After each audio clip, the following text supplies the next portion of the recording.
The Immortal Healer. 849 hanggang 55. Ang mga pangalan po na nandito ay galing sa mga name generator. Kaya kung meron man pagkakatulad sa mga pangalan ng totoong tao o lugar, ito ay tunay na hindi sinasadya. Sige. Medyo maganda ang impresyon ni Alvin sa prangka na pagiging bukas ni Chendong, at direktang sumang-ayon siya. Patriarch Yale, mangyaring ipasa ang nangyari dito kay Little Nancy. Bukod dyan, baka kailanganin kong abalahin ang Yale clan mamaya. Tumingin si Alvin kay Timothy at bahagyang ngumiti. Sa pagkakataong ito, si Patriarch Yale. Malamang ay hindi ako hihilingin na lumabas sa Yale clan mo, di ba? Nagulat ang paligid ng mga manunood nang marinig nila ito. Ang Patriarch Yale ng Yale clan, Timothy, ay minsan nang humiling kay Alvin na umalis sa kanyang Yale clan.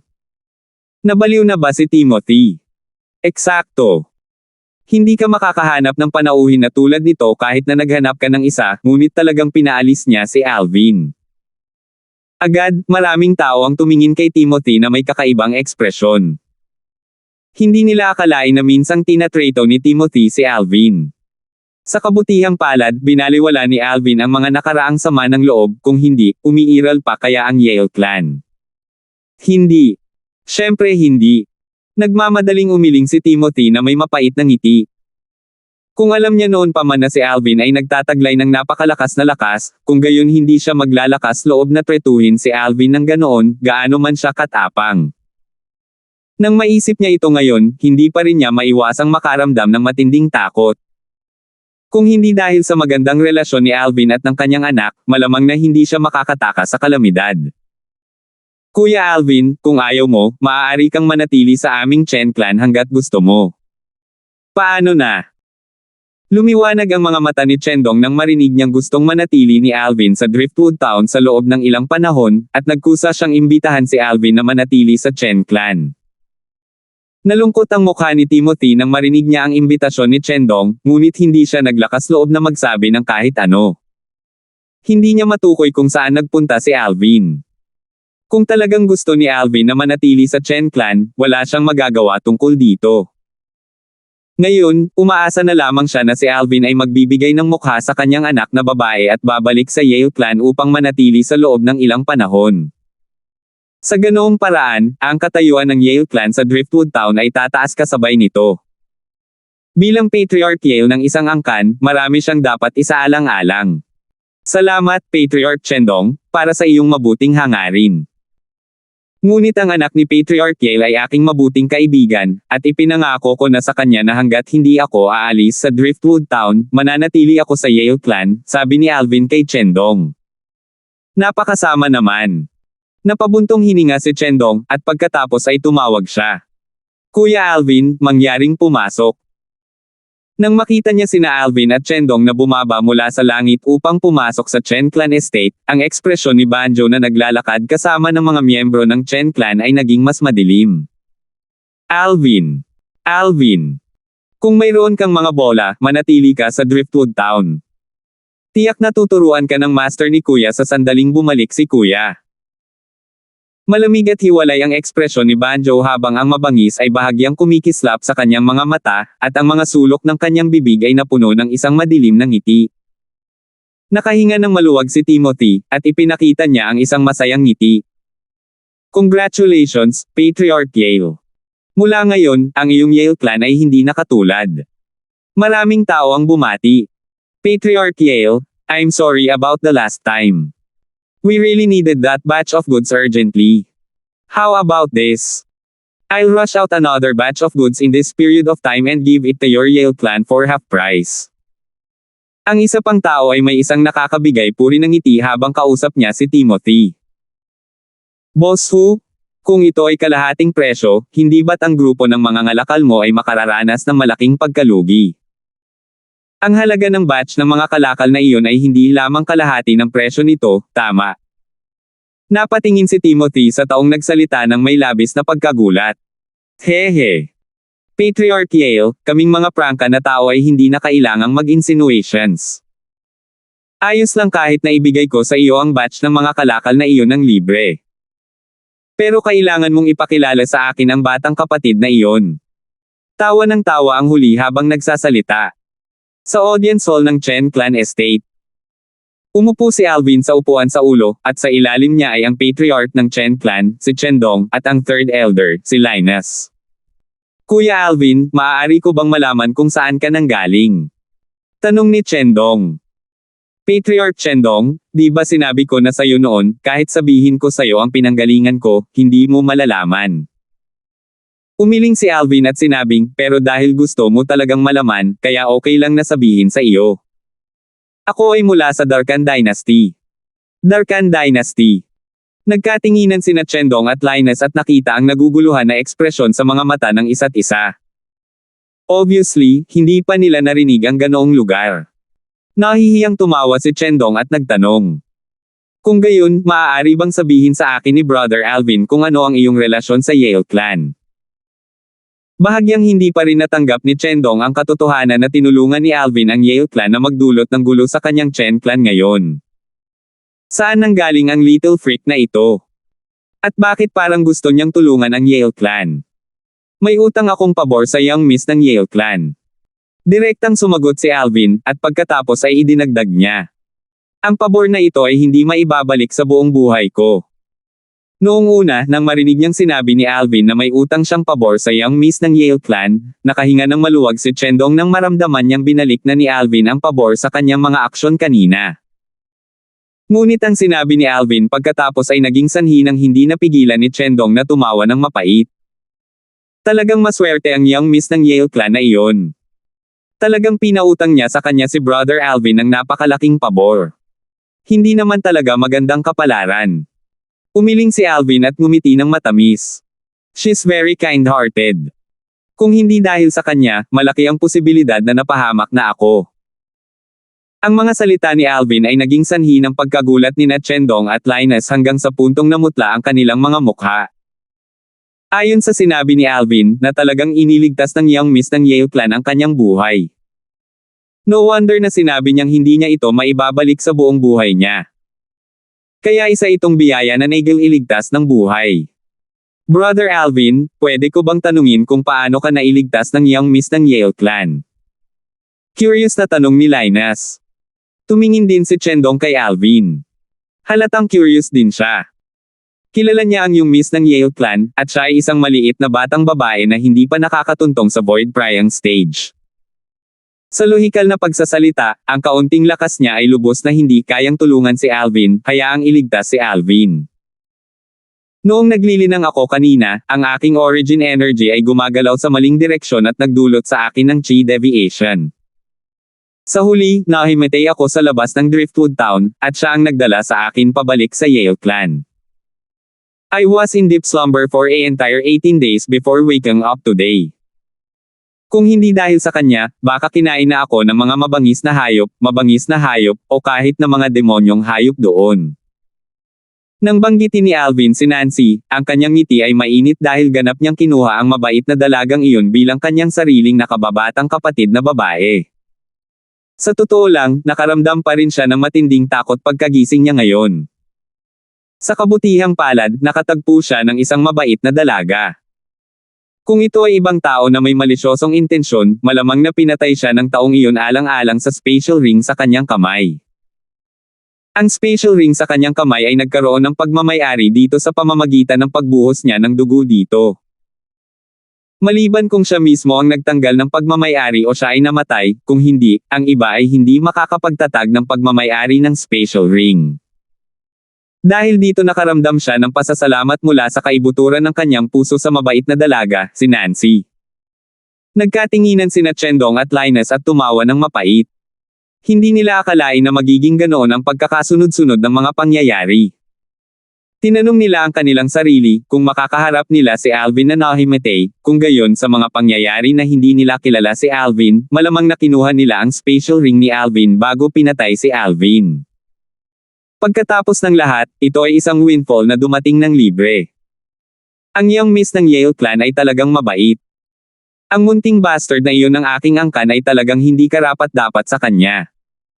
Napabuntong hininga si Chendong. Nang marinig niyang binanggit ni Chendong ang walang kabuluhang anak niya, tila may naalala si Alvin, at bahagyang lumungkot ang kanyang mukha. Patriarch Chendong, hinahangaan ko ang pag-uugali mo, ngunit hindi ako makakasang-ayon sa iyo kung paano mo tinuturuan ang anak natin. Nabalitaan ko na ang anak mo ay gumagawa ng lahat ng uri ng kalupitan sa Driftwood Town. At maraming kabataang babae mula sa mabubuting pamilya ang nagpakamatay o sinaktan ng kanilang sarili dahil sa kanya. Nang matapos siyang magsalita, naglabas si Alvin ng matinding pagpatay. Hindi niya naramdaman na siya ay isang pantas at hindi rin niya naisip na iligtas ang mundo, ngunit ang mga aksyon ng walang kabuluhang iyon ay nilabag ng Young Master ng Chen Clan ang kanyang bottom line. Kuya Alvin, tama ka, hindi ko naturuan ng maayos ang anak ko. Tumawa ng mapait si Chendong. Natural na alam niya ang lahat ng mga bagay na ginawa ng kanyang anak, at tinuruan niya si Banjo sa maraming pagkakataon at nabali ang hindi mabilang na mga tungkod dahil dito. Ngunit ang kanyang anak ay hindi nagsisi, at unti-unting hindi na siya mapakali. Kung hindi, ano pa ang magagawa niya? Patayin ang sarili niyang anak gamit ang sariling dalawang kamay. Patriarch Chendong, bilang paggalang sa iyo, hindi ako makikialam sa nangyari sa nakaraan. Ngunit mula ngayon, kung mabalitaan ko na ang anak mo ay nakagawa ng mga ganoong gawain na nagdudulot ng malawakang galit at kawalang kasiyahan, kung gayon ay huwag mo akong sisihin sa hindi pagpapakita ng awa. Nang matapos magsalita si Alvin, bigla siyang tumayo. Sa kasalukuyan, wala na siya sa mood na ipagpatuloy ang pananatili sa Chen Clan. Patriarch Chendong, Third Elder Chen, Paalam. Nagpaalam si Alvin kina Chendong at Linus bago direktang umalis. Nang bumalik sa katinoan sina Chendong at Linus, umalis na si Alvin sa Chen Clan Audience Hall at nawala sa kanilang mga mata. Ha. Sa hindi inaasahang pagkakataon, nagsimulang tumawa si Chendong pagkaalis ni Alvin. Patriarch Yale, ikaw. Natigilan si Linus. Gusto ka daw niyang patayin anak, pero nagagawa mo pa ring pagtawanan. Mula ngayon, tingnan ko kung kusa pa ring kusang kumilos ang munting bastard na iyon. Bulong ni Chendong sa sarili bago diretsyong umalis sa audience hall para hanapin ang kanyang bunsong anak. Ang dahilan kung bakit naging mapangahas ang kanyang nakababatang anak nitong mga nakaraang taon ay walang iba kundi dahil umasa siya sa kapangyarihan ng Chen Clan. Ang Chen Clan ay ang numero 1 clan sa Driftwood Town, kaya't walang sino man ang nangahas na saktan ng Chen Clan. Ngayon, may isang taong hindi natatakot sa Chen Clan na nagbanta sa kanyang anak, at ito ay nagbigay daan sa kanya na makakita ng pag-asa. Hindi niya nagawang pangasiwaan ang kanyang anak, ngunit sa wakas ay may isang taong magagawa. Pagkatapos niyang makapasok sa courtyard na tinitirhan ni Banjo, pinagalitan niya si Banjo na kababalik lang bago ipasa ang mga salita ni Alvin kay Banjo. Bago bumalik sa katinoan si Banjo, umalis na si Chendong na may masayang kalooban. Alvin. Ang ekspresyon ni Banjo ay labis na hindi maganda tingnan, at binasag niya ang mesang bato sa looban ng itinaas ang kanyang kamay bago nagngangalit ang kanyang mga ngipin at sinabi. Hindi mo lang pinakialaman ang kasal ko kay Nancy, talagang naglakas loob ka na dinidisiplina ako. Papatayin talaga kita.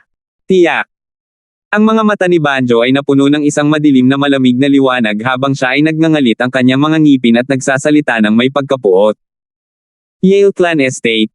Young Master Darfield, ang Patriarch Yale at ang mga Elder ay naghihintay. Mangyaring pumasok. Kararating lang ni Alvin sa pasukan ng isang Yale Clan na disipulo ang sumalubong sa kanya ng magalang at magalang. Salamat, Young Master Darfield. Kakapasok lang ni Alvin nang makarinig siya ng isang alon na maayos at nakakabinging tunog, at nang iangat niya ang kanyang ulo upang tingnan, napansin niyang si Timothy ay talagang nagdala ng isang grupo ng mga tao upang yumuko at magpasalamat sa kanya ng sabay-sabay. Nakakagulat, si Nancy ay kasama nila. Sa sandaling ito, ang magkadikit na kilay ni Nancy ay ganap na lumuwag, at nabawi niya ang kanyang buhay na buhay. 850. Patriarch Yale, ano ka? Natigilan si Alvin sa eksenang nasa harapan niya. Karamihan sa mga tao sa tabi ni Timothy ay matatanda, at sa edad, kaya na nilang maging lolo niya. Ngunit ngayon, ang mga matatandang ito ay yumuyuko sa kanya, at naging sanhi ito ng bahagyang pagkabalisa sa kanya. Kuya Alvin, salamat sa ginawa mo para sa Yale Clan natin. Simula ngayon, ikaw na ang pinakarespetadong bisita ng Yale Clan natin. Kung may kailangan ka, tiyak na ay lalaan ng Yale Clan natin ang lahat ng pagsisikap dito. Nagsalita si Timothy na may seryosong ekspresyon. Patriarch Yale, hindi na kailangang kumilos sa ganitong paraan. Umiling si Alvin at saka nakasimangot na sinabi, bukod dito, hindi ko gusto ang mga bagay na ito. Hilingin sa kanilang lahat na maghiwa-hiwalay. Little Nancy, bumalik tayo. Nagsalita si Alvin habang tinawag niya si Nancy at diretsong umalis. Sa loob ng ilang sandali, tanging si Timothy at ang iba pa ang nanatiling may mapait na ngiti sa kanilang mga mukha. Ang grupo ng mga matatandang Yale Clan ay tumingin sa figure ni Alvin na naglalaho sa malayo na may mga ekspresyong puno ng paggalang. Narinig nila ang nangyari sa Chen Clan Estate mula sa Patriarch Yale, at alam nila na ang naka-violet na binata na handang manatili sa kanilang Yale Clan ay ang kapalaran ng kanilang buong Yale Clan. Kahit na ito ay maaaring hindi magtatagal. Kuya Alvin, narinig ko na ang lahat sa aking ama. Nakakamangha ka talaga. Habang nasa daan, tumingin si Nancy kay Alvin na may ekspresyon ng paghanga, at pagkatapos ay bumantong hininga. Kung ako ay kasing kilabot mo. Kung gayon ay matutulungan ko ang aking ama na protektahan ang Yale Clan.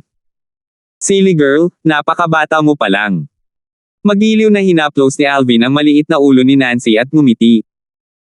Kung gusto mo talagang mag-cultivate, ipapasa sayo ni Kuya Alvin ang isang cultivation method. Talaga. Nagningning ang mga mata ni Nancy nang marinig niya ito. Sa ganang kanya, ang lakas ng kanyang Kuya Alvin ay napakalakas, kaya ang isang paraan ng paglilinang na kinuha niya ay tiyak na isang bagay na hindi kayang ihambing ng pamamaraan ng pagtatanim ng kanilang Yale Clan. Oo naman. Nakangiting tumango si Alvin at parang pinapayapa niya ang isang bata. Siyempre, si Nancy ay isang batang babae lamang sa edad na 16 o 17, kaya siya ay talagang walang pinagkaiba sa isang bata sa kanyang paningin. Walang kulang sa mga pamamaraan ng paglilinang sa mga alaala ni Alvin.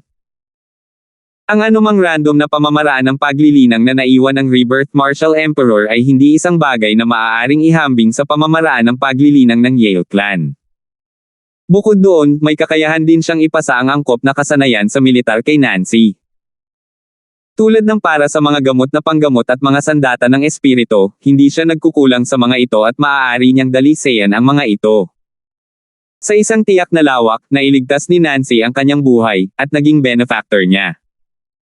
Kaya, gagawin niya ang kanyang makakaya upang mabayaran ang malaking pabor na ito. Siyempre, gusto rin niya si Nancy, at ganap niyang kinuha si Nancy para maging sarili niyang nakababatang kapatid.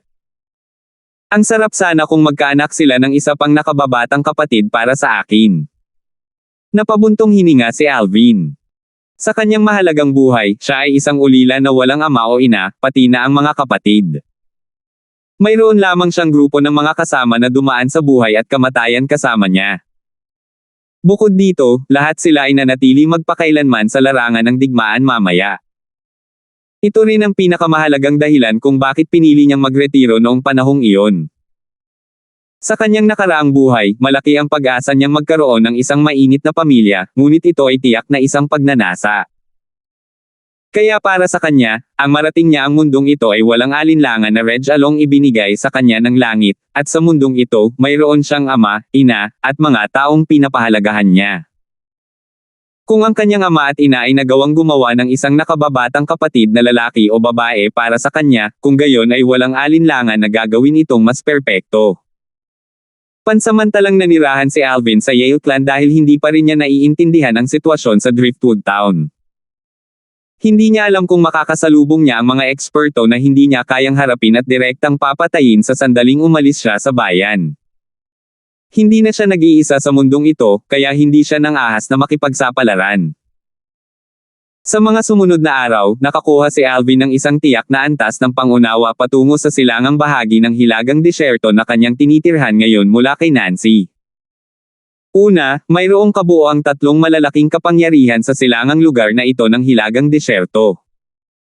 Siyempre, sa buong dayuhang lupain, ang 3 dakilang kapangyarihang ito ay maituturing lamang na mga third-rate na kapangyarihan. Dahil sila ay mga kapangyarihan na nagtataglay ng mga katulad na lakas gaya ng Skywolf Fort, Blade Sect, Empyrean Temple, at Emotion Severing Sect sa katimugang bahagi ng hilagang disyerto. Ang tatlong dakilang kapangyarihan ay ang Five Element Sect, Crimson Moon Sect, at Flying Sun Sect. Narinig ko ang panganay na young master ng Chen Clan, si Conrad, ay sumali sa Five Element Sect matagal na ang nakalipas. Sinabi ni Nancy, lahat ay magtataas ng kanilang mga hinlalaki kapag nagsasalita tungkol kay Conrad sa ating Driftwood Town. Ngunit hanggat binabanggit ang kanyang nakababatang kapatid na si Banjo, lahat ay magpapakita ng paghamak sa halip. Nang matapos siyang magsalita, kumunot si Nancy sa kanyang cute na maliit na ilong dahil si Banjo ay walang kabuluhan na young master ng Chen Clan na halos napilitan siyang pakasalan. Conrad. Five Element Sect. Tumaas ang mga kilay ni Alvin dahil hindi niya akalain na ang patriarchal ni Chen Clan, si Chen Dong, ay may napakagandang anak na ganap na kabaligtaran ni Banjo. Dahil ang limang elementong sekta ay isa sa tatlong dakilang kapangyarihan ng silangang bahagi ng Hilagang Disyerto, ang kanilang pangangalap ng mga disipulo ay malamang na lubhang malupit. Kung walang tiyak na antas ng likas na talento at kakayahan sa pag-unawa, magiging imposible para sa isa na sumali sa sekta. Mukhang tulad ng sinasabi, ang dragon ay nagsilang ng 9 na anak na lalaki, at bawat isa ay naiiba. Naisip ni Alvin sa kanyang puso. Tama, Kuya Alvin, may narinig ako tungkol sa isang bagay nang lumabas ako kahapon. Tumingin si Nancy kay Alvin at ang kanyang magandang mukha ay may bahagyang pag-aalala. Ano? Hindi napigilan ni Alvin na ma-curious nang makita niya ang ekspresyon ni Nancy. Narinig ko ang isang tao na nagsabi na sa susunod na ilang araw, ang mga miyembro ng Five Element Sect ay titira sa aming Driftwood Town sa kanilang paglalakbay, at tila sila ay dumating para sa kapakanan ng pag-recruit ng Void Interpretation Stage na mga martial artist na wala pang 40 taong gulang. Nang magsalita siya dito, nagsalubong ang mga kilay ni Nancy. Bukod kay Conrad na sumali na sa Five Element Sect, malamang na walang pangalawang tao na isang Void Interpretation Stage na martial artist na wala pang 40 taong gulang sa isang maliit na lugar tulad ng ating Driftwood Town. So, I guess that Conrad is amongst the members of the Five Element Sect, and he probably used this opportunity to visit his family. Kuya Alvin, bakit hindi ka umalis sa lungsod at humiga sa susunod na mga araw, dahil natatakot akong maghanap ng gulo si Conrad sa iyo? Nang matapos siyang magsalita, may nag-aalalang ekspresyon si Nancy. The Five Element Sect. Ito ay nagre-recruit ng mga martial artists sa Void Interpretation Stage na wala pang 40 taong gulang. Natigilan si Alvin nang marinig niya si Nancy, at pagkatapos ay isang kislap ng liwanag ang lumitaw sa isip ni Alvin, na naging dahilan upang siya ay bahagyang nasasabik. Hindi kaya alam ng Five Element Sect ang treasure vault na naiwan ng Martial Emperor Stage Expert. Kung hindi, paano magkakaroon ng ganoong pagkakataon? Nagliwanag ang tingin ni Alvin, at lalo siyang naging sigurado. Kung hindi dahil dito, magpapadala kaya ang Five Element Sect ng mga tao para mag-recruit ng mga disipulo mula sa labas. Bukod dito, mayroong isang espesyal na kinakailangan. Mas mababa sa edad na 40. Void Interpretation Stage Martial Artist. Ito ay walang pinagkaiba sa kinakailangan ng Skywolf Fort, Blade Sect, Empyrean Temple, at Emotion Severing Sect nang mag-recruit sila ng mga disipulo sa pagtatapos ng martial competition ng 10 Dynasties. Mukhang pagkakataon ko na ito. Ang mga mata ni Alvin ay kumislap habang nag-iisip sa kanyang puso. Sa mga ilang araw na ito sa Yale Clan ng Driftwood Town, iniisip niya kung paano aalis sa lugar na ito habang nakatitiyak na ligtas siyang makakarating sa Blade Sect para makasama si Irish at ang iba pa. Naniniwala siya na ang mga kaibigan niyang iyon ay tiyak na mag-aalala sa kanya dahil bigla siyang nawala. Ngayon, sa wakas ay nagkaroon na siya ng pagkakataon. Ang Five Element Sect ay ang kanyang pagkakataon. Halatang naghahanda ang Five Element Sect para sa treasure vault na naiwan ng Martial Emperor Stage Expert na iyon. Hanggat pansamantala akong sumasali sa Five Element Sect, tiyak na makakarating ako sa treasure vault na iyon. Sa ganoong paraan, makakaharap ko sina Irish, Lizardo, Kuya Sandro, at ang iba pa sa Blade. Gumawa ng desisyon si Alvin sa kanyang puso. Ipinapalagay ko na ang Five Element Sect ay hindi dapat tumanggi sa aking pagpasok. Ito ay isang bagay na lubos na pinagtitiwalaan ni Alvin. Bukod dito, ito ang kasalukuyang panahon na ang Five Element Sect ay lubhang nangangailangan ng mga henyo, at ito ay lubos na hindi tatanggi sa kanya na sumali. Kuya Alvin, narinig mo ba ang sinabi ko? Hindi napigilan ni Nancy na tumawa ng mapait nang makita niya si Alvin sa ulirat, at iniunat niya ang kanyang kamay para makipagkamay kay Alvin bago tuluyang bumalik sa katinoan si Alvin. Little Nancy, anong problema? Bumalik sa katinoan si Alvin at nagtanong. Big Brother Darfield, humiga ka sa susunod na mga araw. Si Conrad ay may napakagandang relasyon sa mas bata niyang kapatid. Kung talagang babalik siya sa Chen Clan, tiyak na maghahanap siya ng gulo sa iyo. Inulit muli ni Nancy ang kanyang mga salita, at ang kanyang magandang mukha ay napuno ng pag-aalalang ekspresyon. Conrad. Napakalakas ba niya? Tumawa si Alvin ng may kumpiyansa. Little Nancy, huwag mong kalimutan na kahit ang Supreme Elder ng Chen Clan ay natalo sa kamay ko. Hindi kaya mas malakas si Conrad kaysa sa Supreme Elder ng Chen Clan. Kuya Alvin, maaaring hindi ka katapat ni Conrad. Ngunit dahil ang 5-element sect ay dumating upang mag-recruit ng mga disipulo, tiyak na may mga senior sa sekta na sumusunod kasama si Conrad. Nabalitaan ko na ang pinakamahinang elder sa 5-element sect ay isang pag-iral sa void transformation stage. Sinabi ni Yesiya na may nag-aalalang ekspresyon, kahit na hindi sila miyembro ng Chen Clan, ngunit si Conrad ay miyembro ng 5-element sect. Kung hihilingin sa kanila ni Conrad na tulungan siya, sa palagay ko ay hindi sila tatanggi. Siya ay higit na nag-aalala tungkol dito. Kahit na ang lakas ni Conrad ay hindi masama, hindi ito may kukumpara sa kataas-taasang elder ng Chen Clan, hayaang maging kaparehas ng kanyang kuya Alvin. Ngunit paano ang mga nakatatanda ng sekta na kasama ni Conrad? Kahit na siya lamang ang young miss ng Yale Clan sa maliit na Driftwood Town, ang reputasyon ng 5-element sect ay umalangaw-ngaw na parang kulog sa kanyang mga tainga, at ito ay isang pag-iral na kailangang tingnan ng Yale Clan. Huwag kang mag-alala, naiintindihan ko.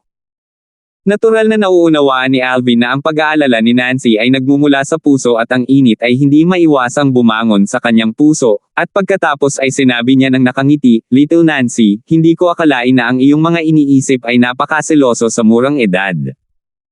Anong mga plano mo para sa iyong sarili sa hinaharap? Balak kong manatili sa tabi ng aking ama magpakailanman at tulungan siyang pangalagaan ng Yale Clan. Seryosong nagsalita si Nancy. Hindi mo ba naisip ang anumang bagay? Halimbawa, ang pag-alis sa Driftwood Town at pagsali sa isa sa 3 dakilang kapangyarihan upang maranasan ng maayos ang labas ng mundo. Tanong ni Alvin. Kuya Alvin, sa tingin mo ba napakadaling sumali sa 3 dakilang kapangyarihan? Tumawa ng mapait si Nancy. 2 taon na ang nakalilipas, ang Crimson Moon Sect ay minsang nagpadala ng mga tao upang malawakang mag-recruit ng mga disipulo, at dumaan sila sa aming Driftwood Town sa daan at nagsagawa ng pagsubok. Ngunit naalis ako sa unang round ng pagsusulit. Little Nancy, maniwala ka sa Kuya Alvin mo. Iba ang kasalukuyang ikaw sa nakaraan mo. Ngumiti si Alvin. Sa loob ng ilang araw na ito ay nanatili siya sa Yale Clan, bukod sa ipinasa kay Nancy ang ilang pamamaraan ng cultivation at martial skills, ginamit ni Alvin ang banayad na origin energy na sinamahan ng spiritual force para sumanib sa katawan ni Nancy at tinulungan siyang linisin ang mga dumi sa kanyang katawan sa maraming pagkakataon. Isa itong paraan na exclusibo sa Rebirth Martial Emperor at naitala sa mga alaala ng Rebirth Martial Emperor, at kahit na mas mababa ito sa epekto ng 10,000 years stalactite milk, hindi rin ito masama. Sa kasalukuyan, ang likas na talento ni Nancy ay dumanas na ng napakalaking pagbabago. 851. Kuya Alvin, anong ibig mong sabihin dito? Naguguluhan ang ekspresyon ni Nancy. Malalaman mo sa loob ng ilang araw. Mahiwagang ngumiti si Alvin. Kahit na ito ang unang pagkakataon na ginamit niya ang paraang iyon upang tulungan ang isa na hugasan ang kanilang mga dumi, nakakasigurado siyang epektibo ito. Dahil ito ay isang kakaibang teknik na nakuha ng Rebirth Martial Emperor sa pamamagitan ng swerte sa kanyang ikalawang buhay, at ito ay epektibo lamang sa mga taong wala pang 18 taong gulang at na ang hugis ng mga meridian ay hindi pa ganap na pinal. Bukod dito, kailangan nito ang origin energy at spiritual force sa void interpretation stage upang matagumpay na maisakatuparan. Kung hindi dahil nakatagpo niya si Nancy, hindi malalaman ni Alvin na ang ganoong bagay ay umiiral sa mga alaala ng Rebirth Martial Emperor, kaya maaari itong magamit ni Nancy ngayon. Siyempre, ang eksaktong epekto ng paglilinis ng mga dumi sa kanyang katawan ay isang bagay na mapapansin lang ni Nancy pagkatapos ng ilang araw. Kuya Alvin, huwag mo akong i-suspense at sabihin mo kaagad. Niyugyug ni Nancy ang braso ni Alvin at kumilos na parang layaw na bata. Sa kasalukuyan, hindi lang si Alvin ang kumuha sa kanya para maging sarili niyang nakababatang kapatid, kahit na kinuha niya si Alvin para maging sariling kuya, isang nakatatandang kapatid na mapagkakatiwalaan niya ng buo. You little girl, baka hindi ka maniwala sa akin kahit sabihin ko sa'yo ngayon. Natural na mapapansin mo pa sa ibang araw. Umiling si Alvin at ngumiti. Sige, maghihintay pa ako ng ilang araw. Binitawan ni Nancy ang braso ni Alvin at masunurin na tumango, at pagkatapos ay sinabi niya, Kuya Alvin, ayos lang kung hindi ka magtatago sa mga susunod na araw. Ngunit kung isasama ng Conrad na iyon ang mga nakatatanda ng kanyang 5-element sect sa ating Yale clan, kailangan mong itago ang iyong sarili at huwag lumabas. Ikaw na maliit na babae, hindi mo na kailangang masyadong pakialaman ang aking negosyo. Mabilis na mag-cultivate. Susuriin ko ang iyong improvement sa ibang araw, nakangiting sabi ni Alvin, at nang matapos siyang magsalita, hinimok niya si Nancy na pumasok sa kanyang silid at mag-cultivate. Okay.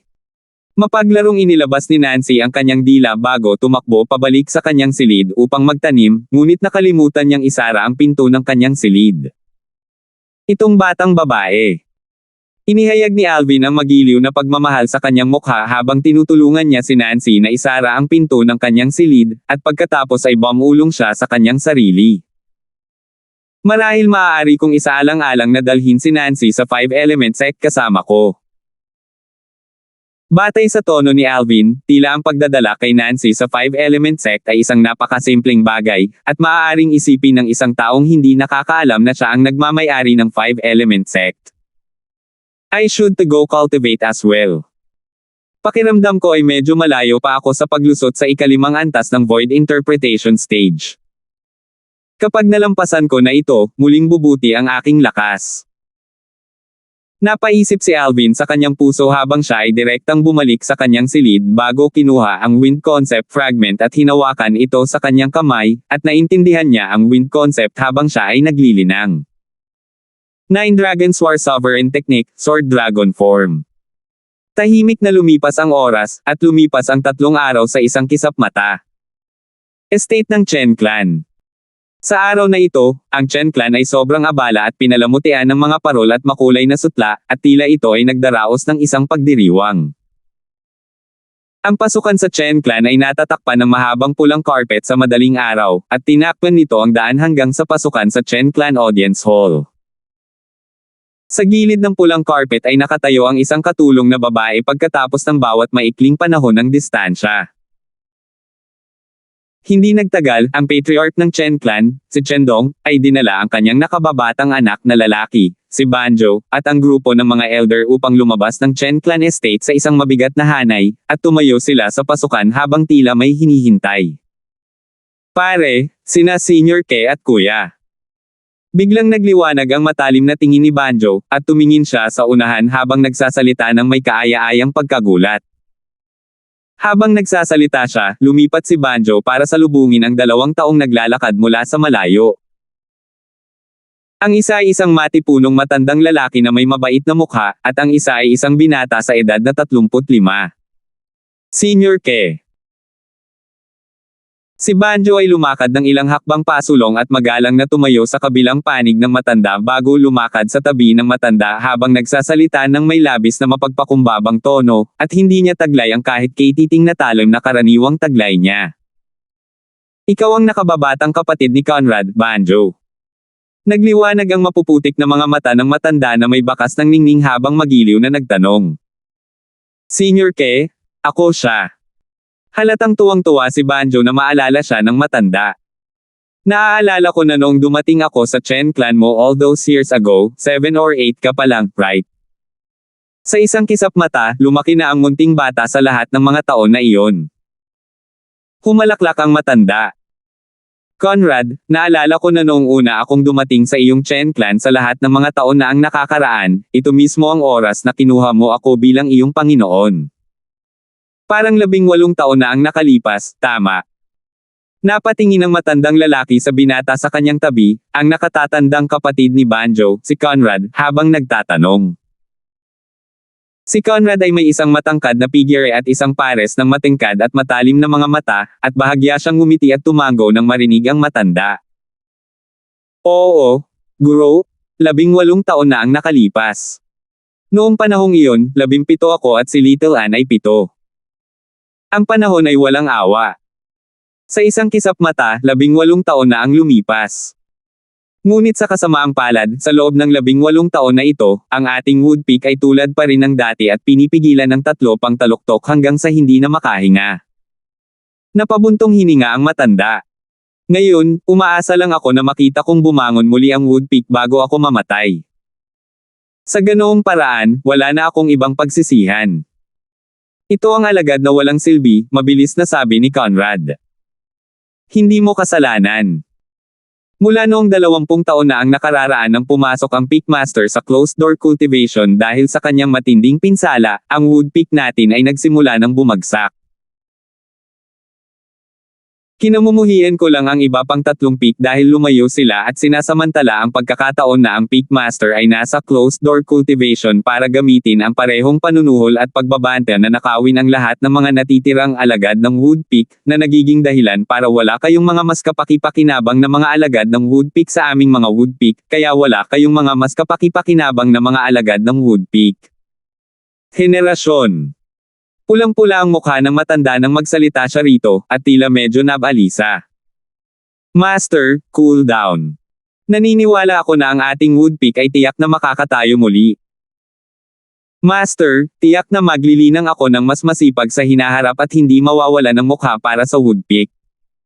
Seryosong nagsalita si Conrad. Sige, bihira kang bumalik sa iyong tahanan, kaya huwag na nating pag-usapan ang mga hindi masayang bagay na ito. Napatingin ang matanda sa grupo ng mga tao na naghihintay sa unahan at sa pulang carpet sa lupa, at hindi niya maiwasang mapabuntong hininga. Hindi ba't hiniling ko sa iyo na sabihin sa iyong ama na huwag mong gawin itong labis-labis? Dapat mong malaman na walang pakialam si Master sa lahat ng ito. Hanggat ang iyong pamilya ay maayos at ikaw ay nakakapanatag habang ikaw ay naglilinang sa sekta, kung gayon si Master ay nasisiyahan. Master, bihira ka lang bumiyahe dito, kaya huwag mo nang pakialaman itong mga maliliit na detalye. Sinabi ni Conrad na may bahagyang ngiti, bukod dito, ginawa ito ng aking ama dahil iginagalang kanya. Oo, Senior Ke. Itinayo mo ang aking kuya sa isang henyo, kaya nararapat na tanggapin ka ng aming Chen clan ng may pinakamataas na paggalang. Nagsalita rin si Banjo. Sige, sige. Napangiti ang mukha ng matanda nang dumating siya bago ang pasukan ng Chen Clan Estate sa ilalim ng escort ni na Conrad at Banjo. Kuya Ke. Kuya Ke. Agad, lahat ng nakatataas sa Chen Clan na pinamumunuan ng Patriarch Yale, Chen Song, ay yumuko sa matandang lalaki na may mapagpakumbabang ekspresyon. We're all family, hindi na kailangang maging magalang. Naningkit ang mga mata ng matanda habang nagsasalita na may ngiti sa labi. Pamilya. Ang mga nakatataas na Chen clan ay agad na nagliwanag sa tuwa, dahil ang pagiging pamilya ng isang elder ng Five Element Sect ay hindi isang paggamot na makukuha ng sinuman. Kuya Ke, pasok ka na. Naghanda na kami ng handaan para ipagdiwang ang iyong pagdating. Personal na binati ni Chendong ang matanda sa Chen Clan Estate sa isang magalang na paraan. Pinakamatandang Young Master. Eldest Young Master, long time no see. Nag-improve na naman ang cultivation mo, right? Ang grupo ng Chen Clan Elders ay same time na binati si Conrad. Nakadama sila ng taos-pusong paggalang kay Conrad na siyang numero 1 eksperto sa nakababatang henerasyon ng Chen Clan at isang disipulo ng Five Element Sect. Pagbati, mga matatanda. Bahagyang ngumiti si Conrad habang siya ay sumagot, at wala siyang kahit katiting na kawalang galang sa mga matatandang ito na nakipaglaban para sa Chen Clan sa halos buong buhay nila dahil lamang siya ay isang disipulo ng Five Element Sect. Eldest Young Master, please come in. Ang Chen clan elders na nakatayo sa pasukan ng estate ay nagbukas ng landas para makapasok si Conrad. Mga matanda, lahat kayo ay senior sa akin, kaya dapat pumasok muna kayong lahat. Kung hindi kayo pumasok, hindi ako papasok sa clan ngayon. Mukhang sanay na si Conrad sa ganitong eksena, at direktang ginamit niya ang kanyang trump card. Agad, ang grupo ng Chen clan elders ay tumawa ng mapait habang naglalakad sila papunta sa Chen clan estate, ngunit isang masayang ekspresyon ang nasa pagitan ng kanilang mga kilay, dahil sila ay nalulugod kay Conrad, na ang eldest young master ng kanilang Chen clan. Magkatabing naglakad sina Conrad at Banjo sa likod ng grupo ng mga matatanda ng Chen clan, at pumasok sila sa Chen clan estate. Kuya! Biglang tumingin si Banjo kay Conrad, at ang kanyang mukha ay biglang naging malungkot habang ang kanyang mga mata ay kumikislap na may matinding liwanag. Dapat kang maghayganti para sa akin. Hindi ako magpapatuloy sa buhay kung hindi mo ako tutulungan. Sumimangot si Conrad habang lumulubog ang mukha. Ano ba talaga ang nangyari? Sabihin mo sa akin ng malinaw. Kuya, ilang araw na ang nakalipas, nakita ng isang binata mula sa labas ng bayan na pilit na dinakip ang isang lokal na batang babae sa mga lansangan, at hindi ko ito matiis na makita ito, kaya gusto kong iligtas ang batang babae. Ngunit sino ang nakakaalam na ang kanyang lakas ay kakilakilabot at pinasabog akong lumilipad gamit ang isang palad, dahilan para ako ay mawalan ng malay. Nagsalita si Banjo na may malungkot na ekspresyon. May isang tao sa Driftwood Town na hindi kayang alagaan ng ating Chen clan. Bahagyang lumungkot ang mukha ni Conrad habang nagtatanong. Kuya, ang taong iyon ay nagsabi na siya ay isang disipulo ng 5-element sex woodpeak, kaya si Father at ang mga elder ay walang lakas ng loob na gumawa ng anuman sa kanya. Tutal, ikaw ay nasa 5-element sex woodpeak din. Si Father at ang mga elder ay natatakot na magdudulot ito ng gulo para sa iyo, kaya wala silang ginawa sa kanya. Nang magsalita si Banjo dito, galit niyang sinabi, hindi lang ito. Never kong naisip na talagang pilit niyang kinuha ang fiancé na pinagkasunduan ko sa kasal. Kuya, galit na galit ako sa kanya, galit na galit ako sa kanya.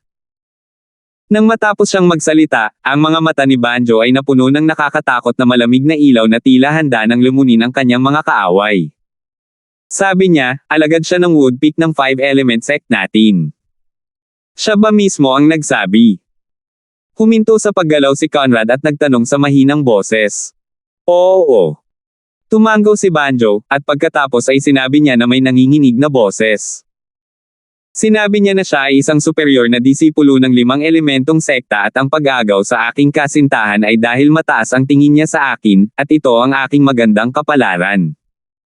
Kuya, siya ay masyadong nakakainsulto. Sinabi ba niya kung ano ang pangalan niya? Ang mga mata ni Conrad ay napuno ng sobrang lamig habang nagtanong siya sa malamig na boses. Sinabi niya na tinatawag siyang Alvin. Galit na nagsalita si Conrad. Alvin. Sigurado ka bang tinatawag siyang Alvin?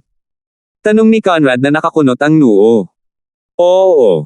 Tumanggaw si Banjo. Malinaw kong natatandaan ang bawat salita at bawat insulto na sinabi niya sa akin, ito ay ganap na tama. Little Ann, baka nalinlang kayo ni Ama.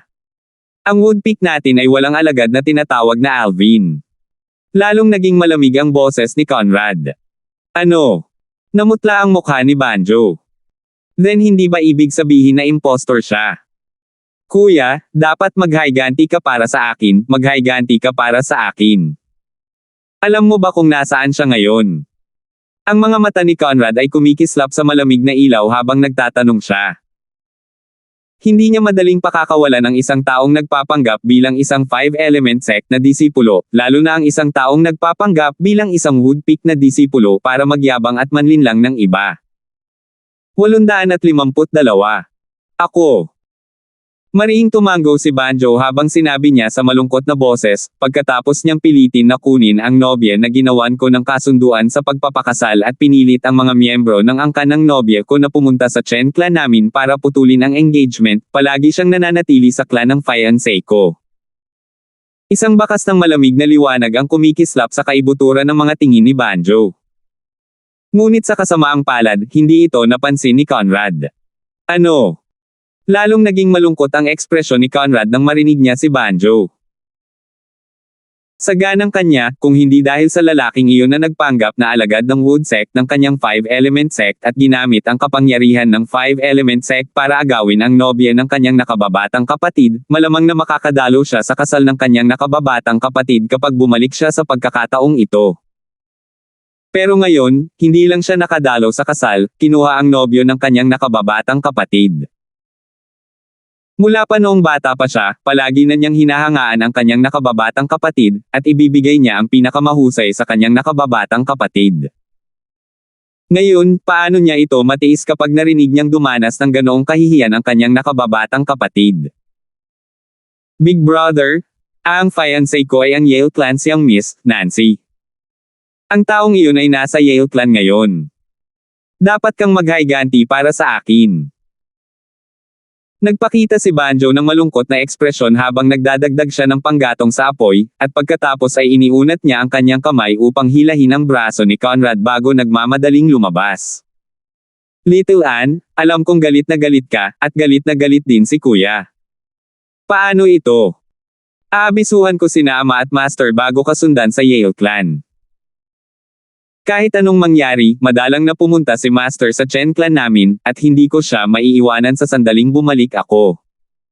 Huminto sa paggalaw si Conrad at kinausap si Banjo. Ngunit paano siya papayag ni Banjo na makita ang kanyang ama? Sa sandaling nakilala niya ang kanyang ama, hindi ba't lahat ng kasinungalingan na sinabi niya kanina ay mabubure agad? Kuya! Matagal ko na itong tiniis, at ayokong ipagpatuloy ang pagtitiis.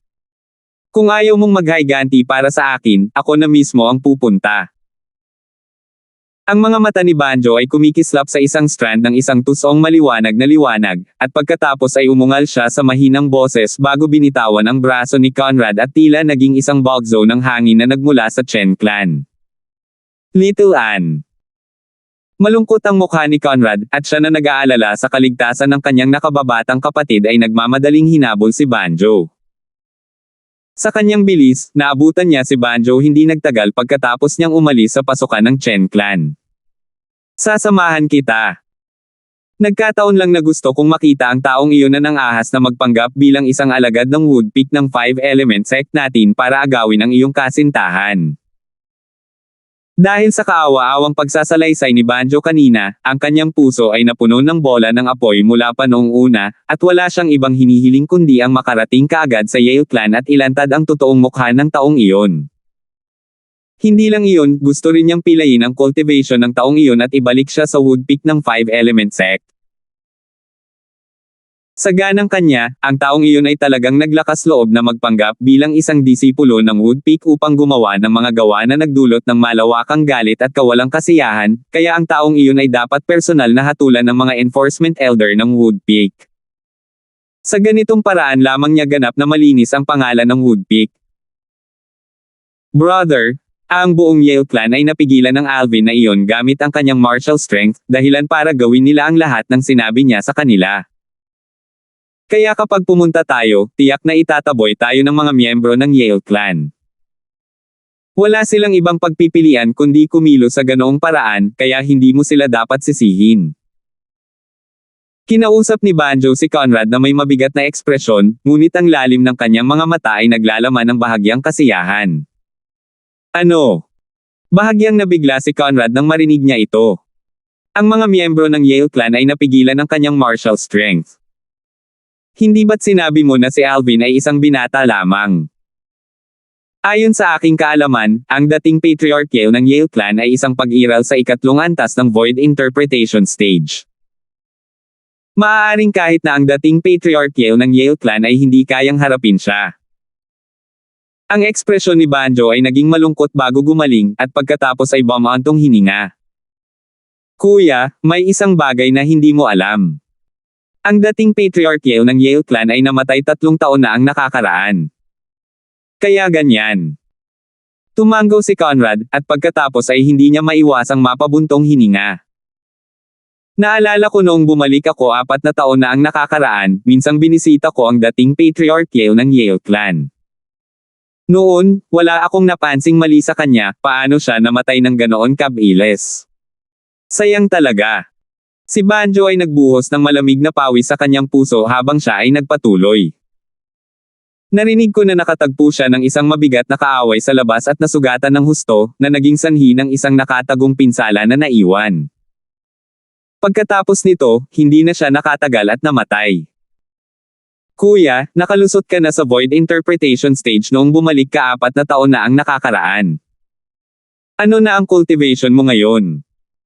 Mukhang may naisip si Banjo at hindi niya maiwasang magtanong. Nakakapasok lang ako sa ika-4 na antas ng void interpretation stage noong nakaraang buwan, sabi ni Conrad. Ma'am. Tumango si Banjo, ngunit sinabi niya sa kanyang puso, si brother ay nasa ika-4 na antas pa lamang ng void interpretation stage ngayon, at tiyak na hindi siya katugma sa Alvin na iyon. Ngunit hindi ko akalain na magagawa ni Kuya ang anumang bagay sa Alvin na iyon. Kung tutuusin, si Alvin ay isang buhay na kaya pang talunin ang Supreme Elder. Ang mga iniisip ni Banjo ay napakasimple. Gusto niyang sakta ni Alvin ang kanyang kuya, dahilan para magalit ang master ng kanyang kuya, si Kezing, ang elder ng 5-element Sexwood Peak na isang mabigat na pag-iral sa void transformation stage. Saga ng kanya, sa labis na paghanga ng Senior Ke na iyon sa kanyang nakatatandang kapatid, tiyak na hindi pababayaan ni Senior Ke ang bagay na iyon matapos ang kanyang nakatatandang kapatid na lalaki ay masugitan ng husto ni Alvin.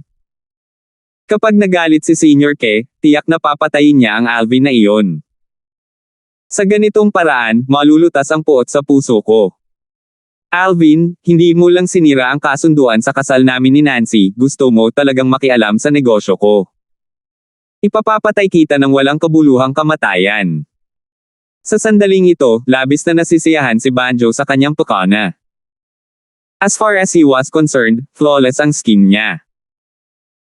Pagkaraan ng maikling sandali, dumating sina Conrad at Banjo bago ang pasukan sa Yale Clan Estate, at naging malungkot ang ekspresyon ng dalawang disipulong nagbabantay sa pasukan nang makita nila si Banjo. Kuya, pasok na tayo. Si Banjo ay ganap na hindi pinansin ang dalawang Yale Clan disciples na ito at direktang lumipat sa pagpasok sa Yale Clan Estate. Ikalawang Young Master Chen. Ang dalawang disipulo ng Yale Clan ay pinigilan si Banjo, at ang kanilang mga ekspresyon ay nagbago ng walang katiyakan. Medyo na-curious sila. Hindi ba't naputol ang kasunduan sa kasal sa pagitan nitong Young Master ng Chen Clan at ng Young Miss ng Yale Clan? Para saan ang pagpunta ni Young Master sa Yale Clan natin? At saka, darating siya para maghanap ng gulo at halatang may masamang hangarin. Hindi kaya siya natatakot na turuan siya ni Young Master Darfield ng leksyon. Nang ang dalawang disipulong Yale Clan ay may napakaraming iniisip sa kanilang isipan, kumilos si Banjo. Bang! Bang! Dalawang palad ang nakalahad, isa para sa bawat isa sa kanila, at direktang pinasabog niya ang dalawang disipulong Yale Clan na lumilipad, na naging sanhi ng pagkakabangga nila sa haligi sa gilid ng pasukan at nawala ng malay. Little Anne. Biglang nangyari ang eksenang nauna sa kanya, at nakabawi lang si Conrad sa kanyang pagkabigla pagkatapos na patumbahin ni Banjo ang dalawang disipulong Yale Clan, dahilan upang hindi niya maiwasang mapasimangot. Anong ginagawa mo? Kuya, huwag kang mag-alala. Na-knockout ko lang sila. Ang mga miyembro ng Yale Clan ay pinilit na ng Alvin na iyon ngayon. Kung hindi ko sila patumbahin, tiyak na hindi sila maglalakas loob na papasukin tayo. Paliwanag ni Banjo. Tumango si Conrad. Kahit na pakiramdam niya ay may mali, hindi na siya nag-isip pa. Siyempre, ito rin ay dahil hindi niya kailanman pinagdudahan ang kanyang nakababatang kapatid, ni hindi niya naisip na linlangan siya ng kanyang nakababatang kapatid. Sina Conrad at Banjo ay pumasok sa Yale Clan at dumating sa labas ng Yale Clan's audience hall. Lahat ng Yale Clan disciples sa daan na nagtanong kay Banjo ay sunod-sunod na nasugatan ni Banjo, at agad itong nagdulot ng galit ng medyo mas malakas na mga disipulong Yale Clan, na naging dahilan upang ang grupo ng mga disipulong Yale Clan ay kumilos ng sabay-sabay. Samantala, hindi na nakayanan ni Banjo. Bang! Si Conrad ay humakbang pasulong, ang kanyang mga damit ay lumilipad ng walang hangin habang ang isang malawak at napakalaking enerhiya ay bumulwak mula sa kanyang katawan upang direktang pasabugan ang grupo ng mga disipulong Yale Clan na lumilipad. Ang grupo ng mga disipulo ng Yale Clan ay bumagsak sa lupa at nagpakawala ng mahinang mga daing, gayunpaman lahat sila ay hindi naglabas ng kahit isang matinis na sigaw. Marahil, sa kanilang pag-aalala, ang pagpapakawala ng matinis na sigaw sa harap ng walang kabuluhang young master ng Chen Clan ay isang napakalaking kahihiyan, at hindi nila kayang tanggapin ang kahihiyan na tulad niyan. Bilisan mo, kunin mo ang Patriarch Yale. Pupuntahan ko si Grand Elder. Kukunin ko ang pangalawang Elder. Kaagad, bukod sa isang bahagi ng mga disipulo ng Yale Clan na tumitig ng husto kina Conrad at Banjo, lumipad ang ilang mga disipulo ng Yale Clan upang ipaalam sa Patriarch Yale at mga Elder. Sa ilang sandali, ang Patriarch Yale ng Yale Clan, si Timothy, at ang grupo ng mga matatanda ay nagtagpo-tagpo at dumating sa isang nakakatakot na hanay. Patriarch Yale. Grand Elder. Ikalawang matanda. Ang mga disipulong Yale Clan na nakapaligid kina Conrad at Banjo ay nagbukas ng landas habang magalang nilang binati si Timothy at ang iba pa. Ang ekspresyon ni Timothy na nakarinig kay Conrad ay dumating upang magdulot ng gulo ay labis na nagbabala, ngunit nang siya ay lumakad sa karamihan at nakita si Conrad na nakatayo sa tabi ni Banjo, ang kanyang ekspresyon ay bahagyang lumuwag. Nagtataka ako kung bakit mangangahas si Second Young Master Chen na pumasok sa ating Yale Clan Estate, kaya bumalik na pala ang Eldest Young Master Chen.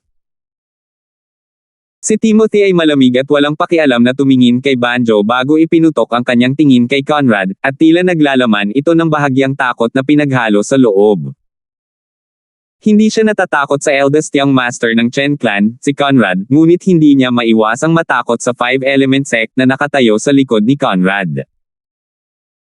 Bukod dito, narinig niya na hindi lang sumali si Conrad sa Five Element Sect, kinuha pa niya ang isang elder ng Five Element Sect bilang kanyang master, at ito ay isang bagay na kinailangan ni Timothy na katakutan.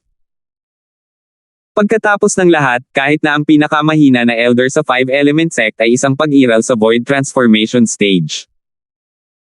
Ang lakas lamang ng isang buhay na tulad nito ay sapat na upang lipulin ang kanyang Yale Clan. Patriarch Yale. Tumango si Conrad kay Timothy. Hindi siya pumunta sa Yale Clan kasama ang kanyang nakababatang kapatid para sa pagtutuligsa sa mga krimen ng Yale Clan, at sa halip ay pumunta siya para hanapin ang taong nagpanggap na alagad ng Five Element Sect's Woodpeak para agawin ang nobya ng kanyang nakababatang kapatid. Kaya, napakamagalang niya kapag kaharap si Timothy. Eldest Young Master Chen, I wonder why you and your younger brother came. Walang pakialam na tanong ni Timothy. Mukhang walang relasyon ang Yale Clan natin sa Chen Clan mo ngayon, di ba? Patriarch Yale, I'm happy for my younger brother for being able to engage to your daughter. Pero kahit na ano pa ang dahilan, ang mga aksyon mo sa pagpunta sa Chen Clan ko para putulin ang engagement ay parang masyadong malayo, tama? Sabi ni Conrad. Breaking off the engagement. Biglang naunawaan si Timothy nang marinig niya si Conrad. Kaya dumating si Eldest Young Master Chen dahil dito. Pero hindi kaya sinabi sa iyo ng tatay mo na tapos na ang bagay na ito. Nang magsalita siya rito, tumingin si Timothy kay Banjo, at naramdaman niya na may mali sa pangyayari ngayon. Ang reputasyon ni Conrad sa Driftwood Town ay palaging napakaganda. Siya ay ganap na hindi isang tao na umasa sa kanyang suporta sa pananakot ng iba at hindi rin siya isang hindi makatwirang tao. Ngunit, ang kanyang mga aksyon na pumunta sa Yale Clan upang tuligsain ang mga krimen ng Yale Clan kay Banjo ngayon ay talagang kakaiba. Hindi pa nagsasalita si Conrad nang galit na sinabi ni Banjo, Timothy, dinala mo ang Alvin na iyon sa aking Chen Clan para putulin ang pakikipag-ugnayan at naging sanhi ng labis na pagkawala ng mukha ng aking Chen Clan, at pilit mo pang pinaghiwalay ako at si Little Nancy. Hindi ka ba nakonsensya kahit kaunti? Nang matapos siyang magsalita, si Banjo ay may agitated expression habang ang mga luha ay umaagos mula sa kanyang mukha at tumulo pababa sa lupa. Natigilan si Timothy. Ang grupo ng mga matatandang Yale Clan ay natigilan. Lahat ng mga disipulo ng Yale Clan ay natigilan. Ano nga ba ang ginagawa nitong pangalawang Young Master ng Chen Clan? 853. Ang kalmadong ekspresyon ni Conrad ay agad na naging malungkot nang makita niyang ang kanyang nakababatang kapatid na lalaki ay labis na nalulungkot. Sinabi niya sa mahinang boses kay Timothy, Patriarch Yale, dahil minsan kang itinuturing na biyenan ng aking nakababatang kapatid na lalaki, hindi ko na ito gagawing mahirap para sa iyo. Ngunit kailangan mong ibigay si Alvin.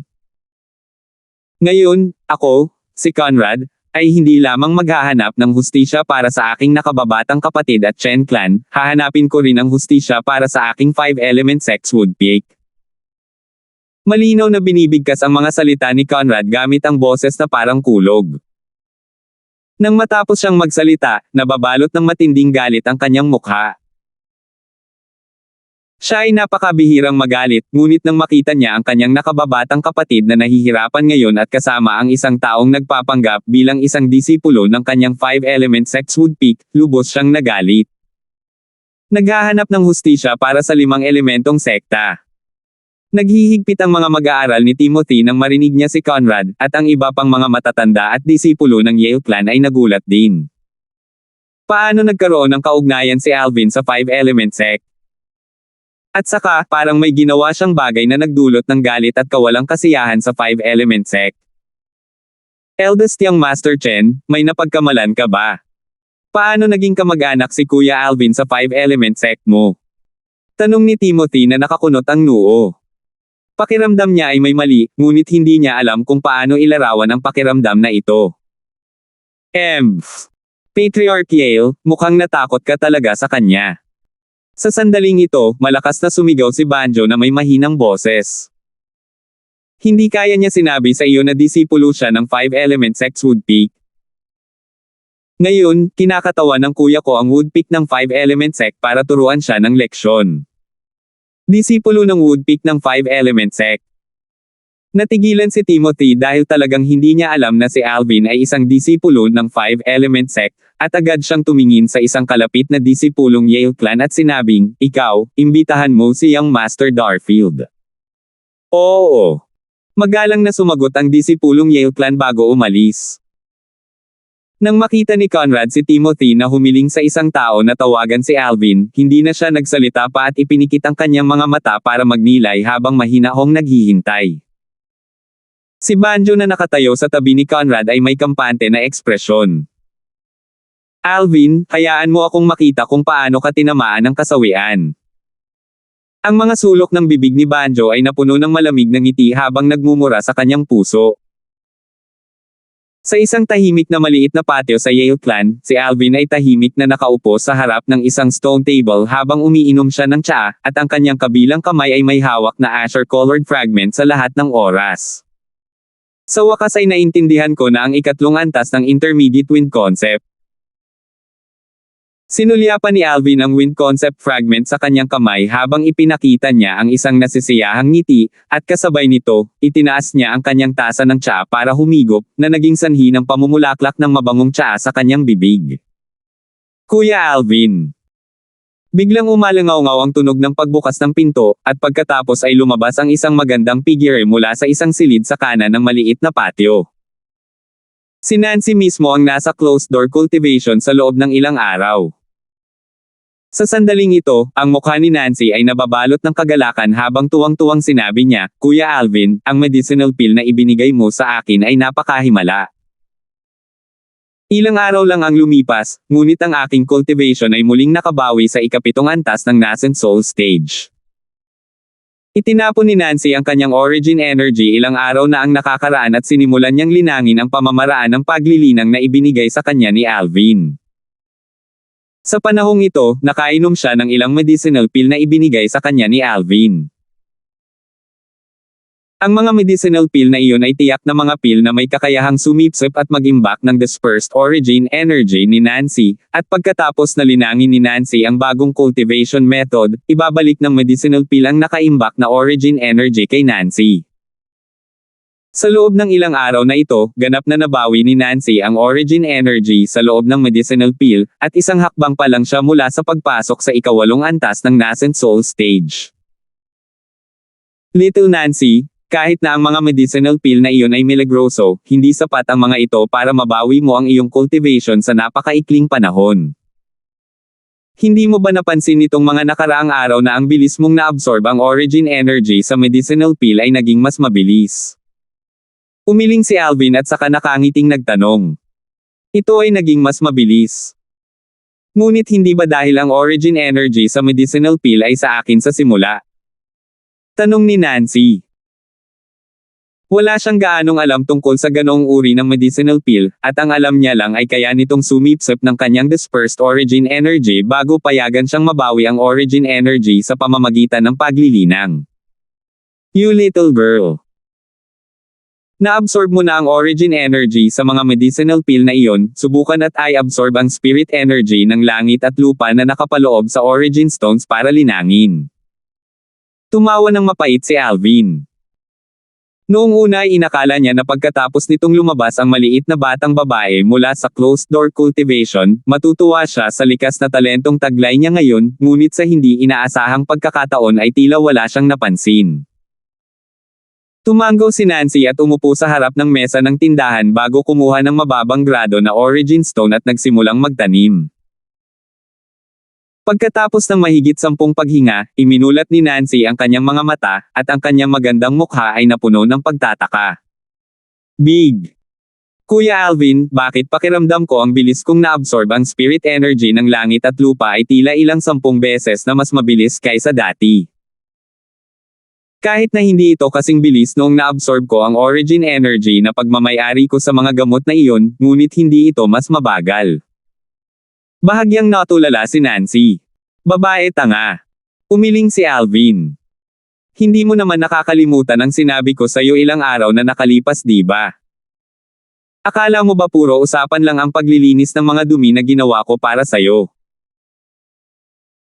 Ayon sa kanyang obserbasyon, kahit na ang kasalukuyang likas na talento ni Nancy ay mas mababa kaysa sa kanyang likas na talento na nasa limitasyon pagkatapos ubusin ang 10,000 taon na stalactite milk, ngunit ito ay hindi gaanong mababa.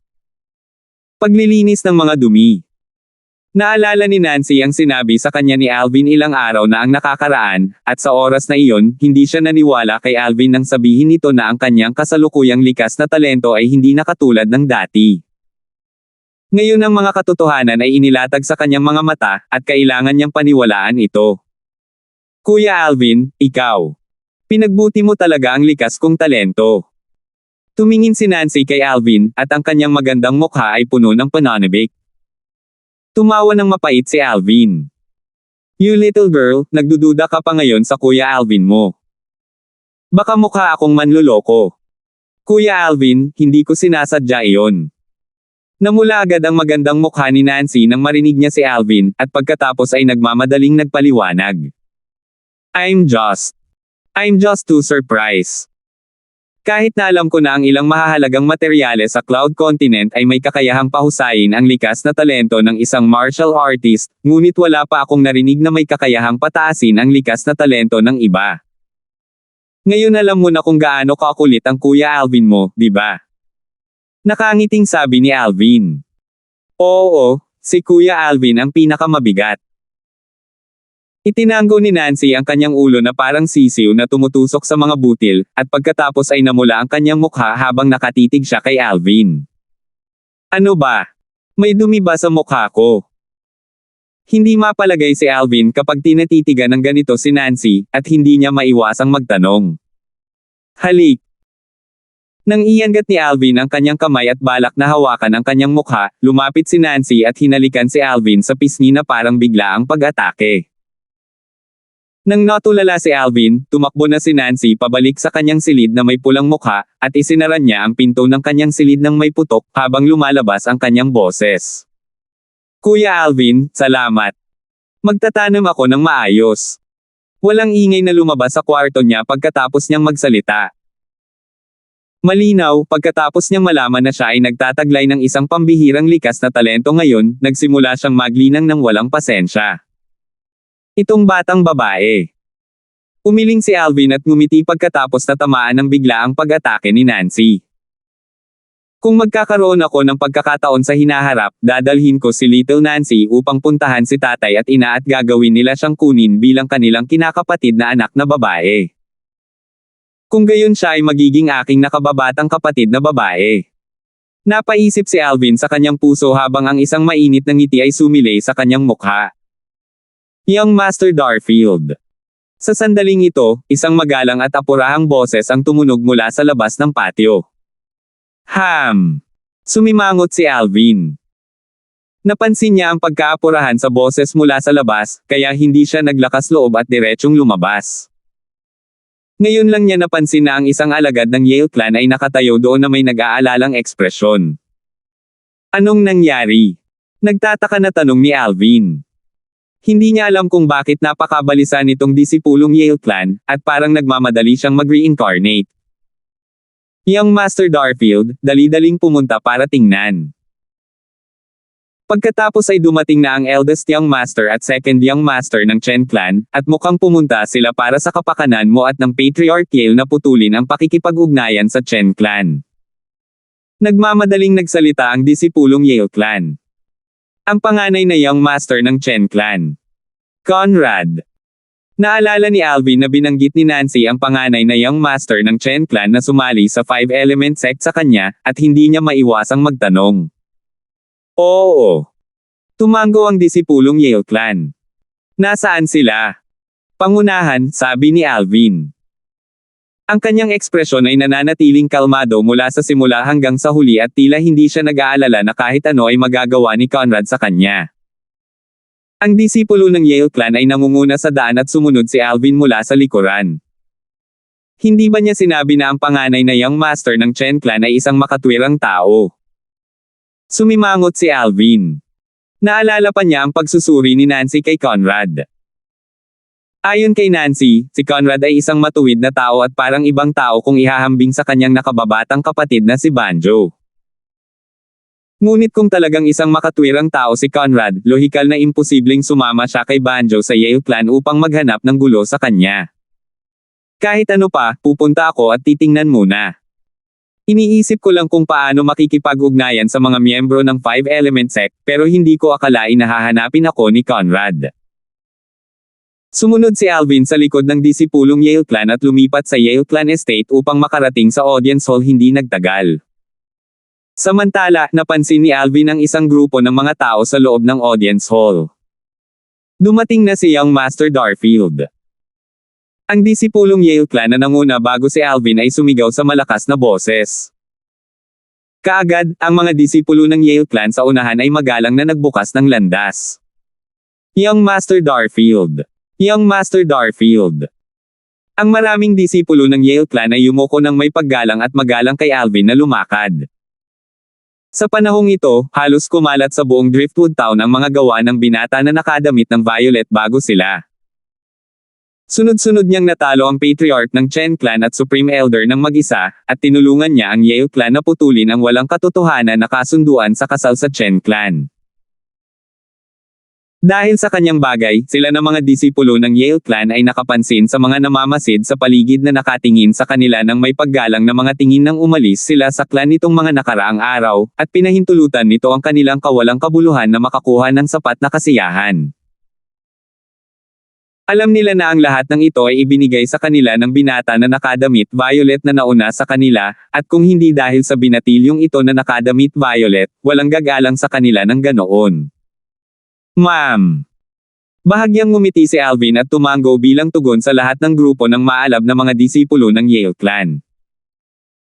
Kaagad, ang mga disipulo ng Yale Clan ay nagpakita ng makikinang na mga ngiti at bumulalas ng may paghanga. Hindi lamang ang lakas ni Young Master Darfield ay mabigat, siya ay napakahinhin din.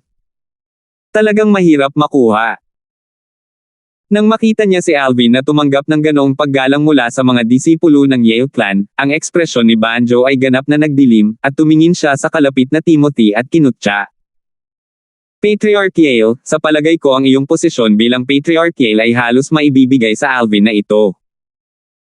Sa hinaharap, ang Yale Clan ay maaari lamang baguhin ang pangalan nito sa Darfield Clan, at lahat ng miyembro ng Yale Clan ay maaaring palitan ang kanilang apelyido ng Darfield.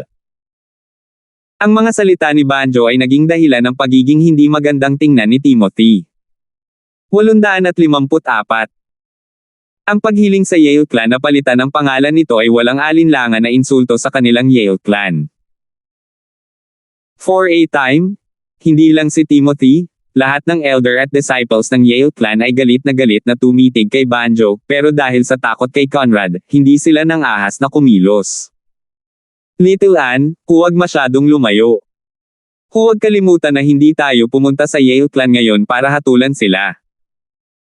Sa wakas, si Conrad na tahimik na nakatayo sa gilid habang nagmumuni-muni ay nagmulat ng kanyang mga mata, at ang kanyang matalim na tingin ay bumaba sa binata na nakadamit ng violet sa unang pagkakataon. Ikaw si Alvin. Tumingin si Conrad kay Alvin at nagtanong sa mababang boses. Eksakto. Walang pakialam na tumango si Alvin, at sa parehong oras, sinimulan niyang sukatin ang binata, si Conrad, sa kanyang harapan. Si Conrad ay nasa edad na 35 na may matuwid na aura sa pagitan ng kanyang mga kilay, at isang sulyap ay nagpapahintulot sa isa na makilala na siya ay isang matuwid na tao. Ito ay isang bagay na ganap na kabaligtaran ng kanyang nakababatang kapatid. Alam mo ba kung ano ang kahihinatnan ng pagpapanggap bilang isang disipulo ng Five-Element Sect para mangapi ng iba at manghuli ng mga babae? Ang tingin ni Conrad ay parang kidlat habang nakatitig kay Alvin at nagtanong sa mababang boses. Nagpapanggap bilang alagad ng 5 elementong sekta. Hindi mapigilan ni Alvin na matigilan nang marinig niya si Conrad. Lahat ng mula sa Yale clan ay hindi maiwasang matigilan din. Nagpanggap si Alvin bilang isang alagad ng 5 elementong sekta. Sa ganang kanila, sa mga tagumpay na nakuha ni Alvin sa ganoong edad, hindi na niya kailangang magpanggap bilang isang disipulo ng Five-Element Sect. Kung gugustuhin ni Alvin, siya ay ganap na may kakayahang sumali sa Five-Element Sect. Sa edad na halos 25, ginamit niya ang hindi maarak na kakayahan upang talunin ang isang martial artist sa ika-6 na antas ng Void Interpretation Stage. Kailangan ba ng isang napakahusay na binata na magpanggap bilang isang disipulo ng Five-Element Sect? Eldest young Master Chen, may hindi pagkakaunawaan ba? Tanong ni Timothy. Nakabawi si Alvin mula sa kanyang pagkagulat, at nakataas ang kanyang mga kilay. Nang hindi niya sinasadyang tumingin kay Banjo na nasa gilid ni Conrad, napansin niya na may bahagyang gulat sa pagitan ng mga kilay ni Banjo. 4A time? Nahulaan niya ang nangyari. Alvin. Sa sandaling ito, bago pa makapagsalita si Alvin, si Banjo ay sumigaw na ng paputok at galit na tumingin kay Alvin. You scum. Hindi ka lang nagpanggap na alagad ng Five-Element Sect Woodpeak para mangbuli ng iba at manghuli ng mga babae, kinuha mo pa ang fiancé ko ng pilit at pinilit ang Yale clan na putulin ang engagement sa Chen clan natin. Hindi kita bibitawan. Itataya ko ang buhay ko para patayin ka. Nang matapos siyang sumigaw ng galit, si Banjo ay sumugod kay Alvin na parang gusto niyang ipagsapalaran ang kanyang buhay para patayin si Alvin. Ang grupo ng mga miyembro ng Yale clan ay natigilan nang makita nila si Banjo na sumusugod kay Alvin, dahil hindi nila akalain na ang young master ng Chen clan ay maglalakas loob na maglunsad ng pag-atake kay Alvin. Logically speaking, dapat niyang malaman ang lakas ni Alvin. Nagsimulang tumawa si Alvin, at tumawa siya ng napakatindi at napakatalino. Natural na hinulaan niya ang iniisip ni Banjo, ngunit hindi niya ito inilantad at malamig na tumawa sa halip habang sumisigaw. Ikaw hamak na ang palad. Sa sandaling matapos magsalita si Alvin, pinalo niya ng palad si Banjo na may pagtaas ng kamay. Si Alvin ay hindi gumamit ng labis na lakas sa strike na ito.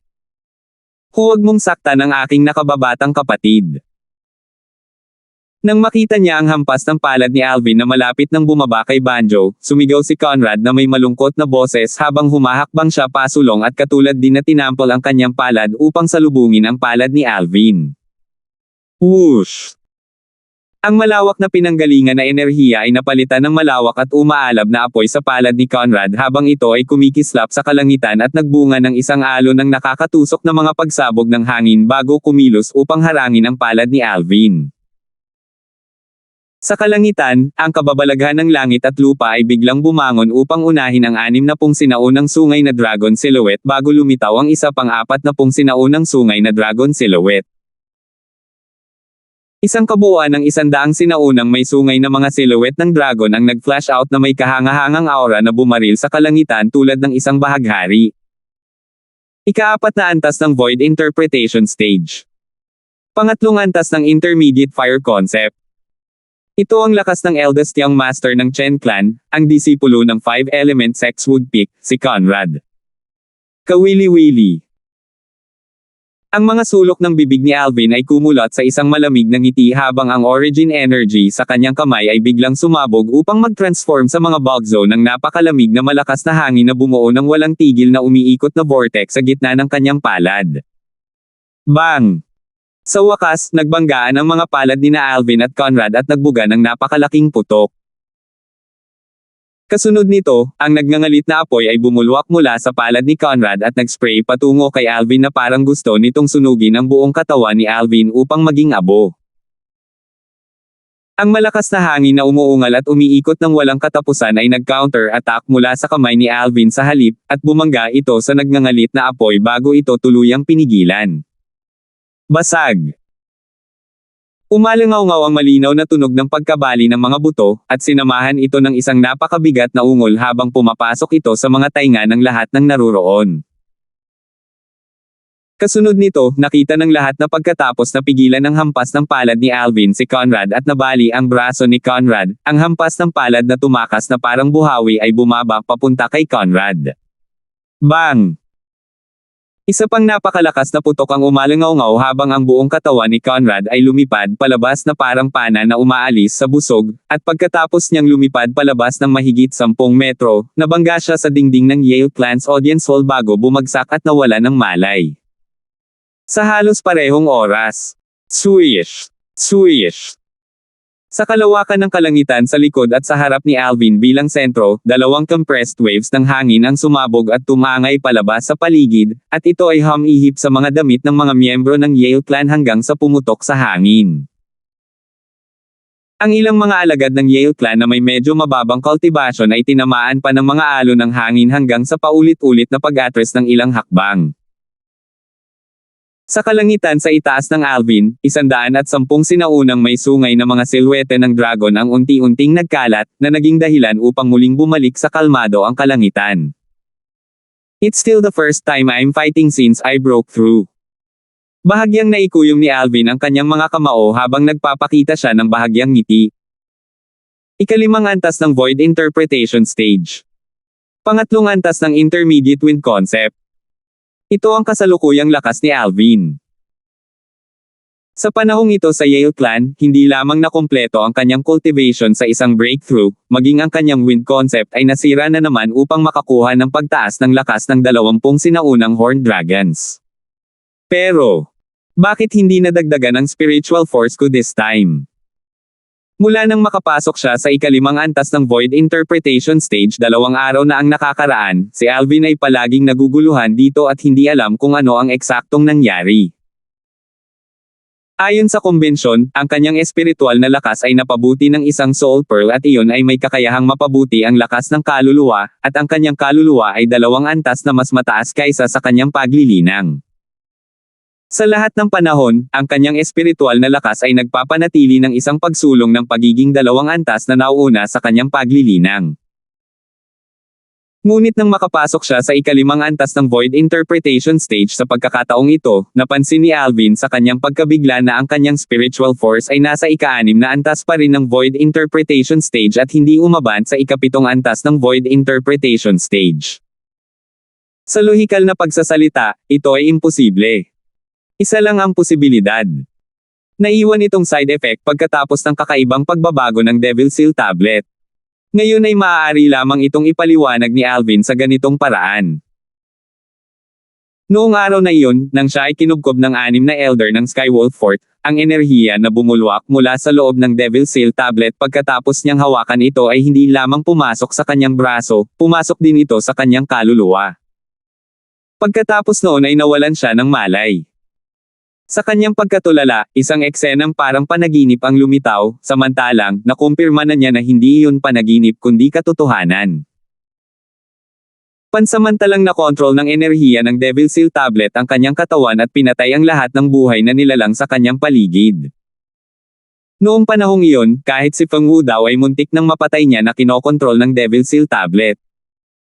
Sa kabutihang palad, halos hindi niya kayang mapanatili ang isang bakas ng kamalayan, at pinayagan nito si Feng Wu daw na makatakas sa kalamidad. If the truth is really as I think it is. Tapos sobrang laki ng side effect ng Devil Seal tablet, di ba? Ang puso ni Alvin ay napuno ng kawalan ng kakayahan at kapaitan. Sa lahat ng panahon, umaasa siya sa kanyang spiritual force na 2 antas sa itaas ng kanyang cultivation para maisagawa ang kanyang soul skill, 1,000 illusions, at masasabing ito ang pinakamalakas na kakayahan na taglay niya. Hanggang sa umasa siya sa kanyang soul skill sa maraming pagkakataon para talunin ang mga kalaban na hindi niya nagawang talunin sa pamamagitan lamang ng pag-asa sa kanyang lakas. Ngayon, pagkatapos ng kanyang cultivation na umakyat sa ika-5 antas ng Void Interpretation Stage, ang kanyang spiritual force ay hindi umusad kasama nito, at napanatili nito ang sarili sa ika-6 na antas ng Void Interpretation Stage sa halip. Nagdulot ito ng bahagyang kalungkutan at pagkabigo. Nagpakawala ng hangin si Alvin at bumalik sa kanyang katinoan. Hindi mahalaga kung bakit eksaktong nangyari ito, dahil nangyari na ito ay tiyak na isang bagay na mahirap baguhin. Umaasa ako na ang aking espiritual na lakas ay makaka-advance muli kapag ako ay nakapasok sa ika-6 na antas ng Void Interpretation Stage. Kung hindi, halos imposibleng malampasan ang mga antas upang talunin ang aking mga kalaban. Napabuntong hininga si Alvin sa kanyang puso. Ang pinaka-inaalala niya ay ang kanyang espiritual na lakas ay magiging katulad muli sa kanyang paglilinang. Kung talagang lumitaw ang sitwasyong iyon, ang kanyang kakayahan sa kaluluwa, 1,000 illusions, ay magiging ganap na walang silbi. Huwag kang gagalaw. Pagkatapos niyang bumalik sa katinoan, napansin ni Alvin na binuhat ni Banjo ang walang malay na si Conrad sa kanyang likod at gustong tumakas, at hindi napigilan ni Alvin na sumigaw gamit ang malungkot na boses. Agad, ang katawan ni Banjo na kakaakyat lang sa langit ay nanginginig, at ipinakita niya ang isang walang awa na tingin habang nakatitig kay Alvin. Alvin, patay ka na dahil nang ahas kang sakta ng aking kuya. Talagang hindi ka pakakawala ni Senior Ke. Senior Ke. Tumaas ang kilay ni Alvin, at pagkatapos ay sumilip siya upang makarating sa malapit kay Banjo at walang pakialam na nagtanong. Sino ang Senior Ke na sinasabi mo? Isang miyembro ng 5-Element Sect. Eksakto. Inihayag ni Banjo ang kalupitan sa kanyang mga tingin habang nakatitig kay Alvin. Hindi lang miyembro ng 5-Element Sect si Senior Ke, master din siya ng kuya ko at elder ng 5-Element Sect Woodpeak. Isang elder ng 5-Element Sect. Sa sandaling sinabi ito ni Banjo, walang reaksyon si Alvin, ngunit ang patriarch Yale ng Yale clan na si Timothy ay naging malungkot, at nagmamadali siyang nagpadala ng voice transmission kay Alvin.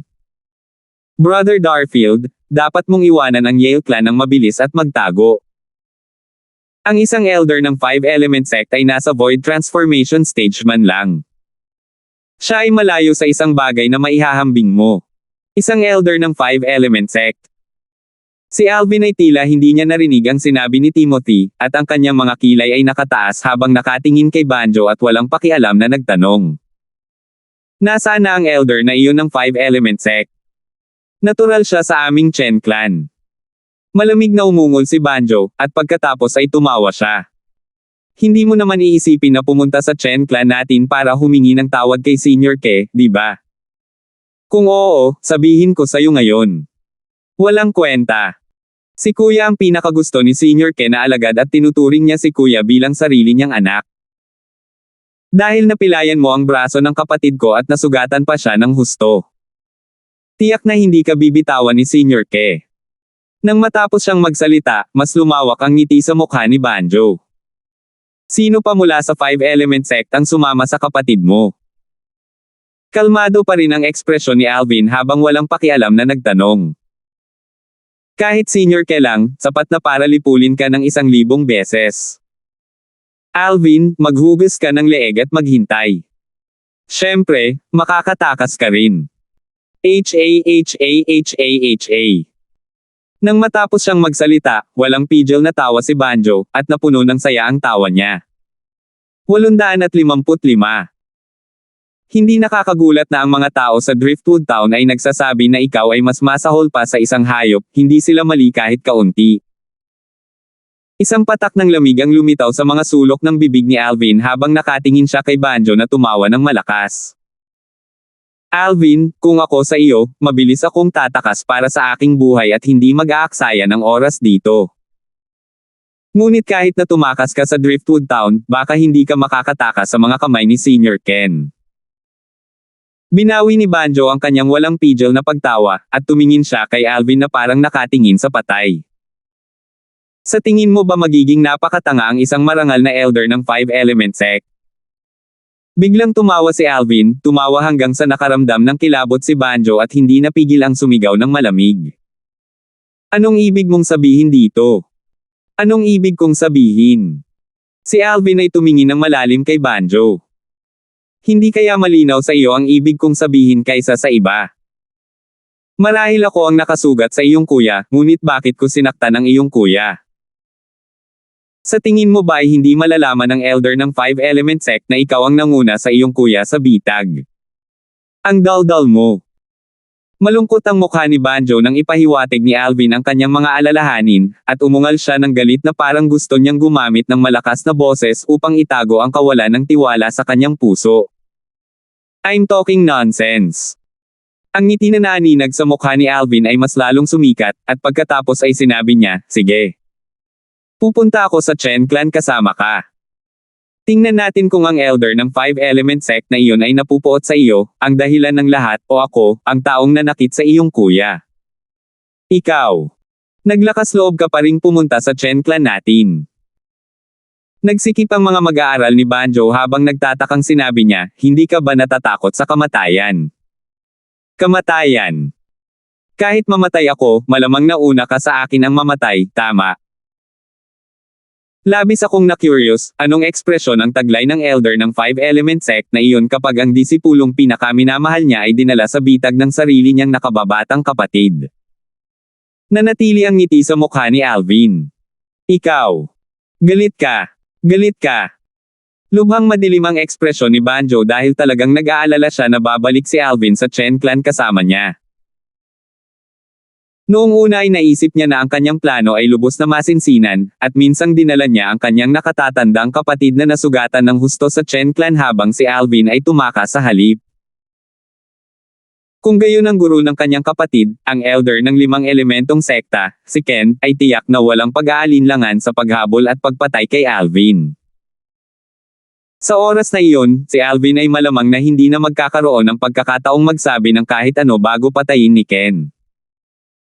Ngunit ngayon, ang pag-unlad ng bagay ay ganap na hindi gumagalaw ayon sa pukana sa kanyang puso. O marahil, ang taong nakatayo sa harap niya ay masyadong composed to the point na nagdulot ito ng takot sa kanyang puso. Patriarch Yale, tawagan si Little Nancy.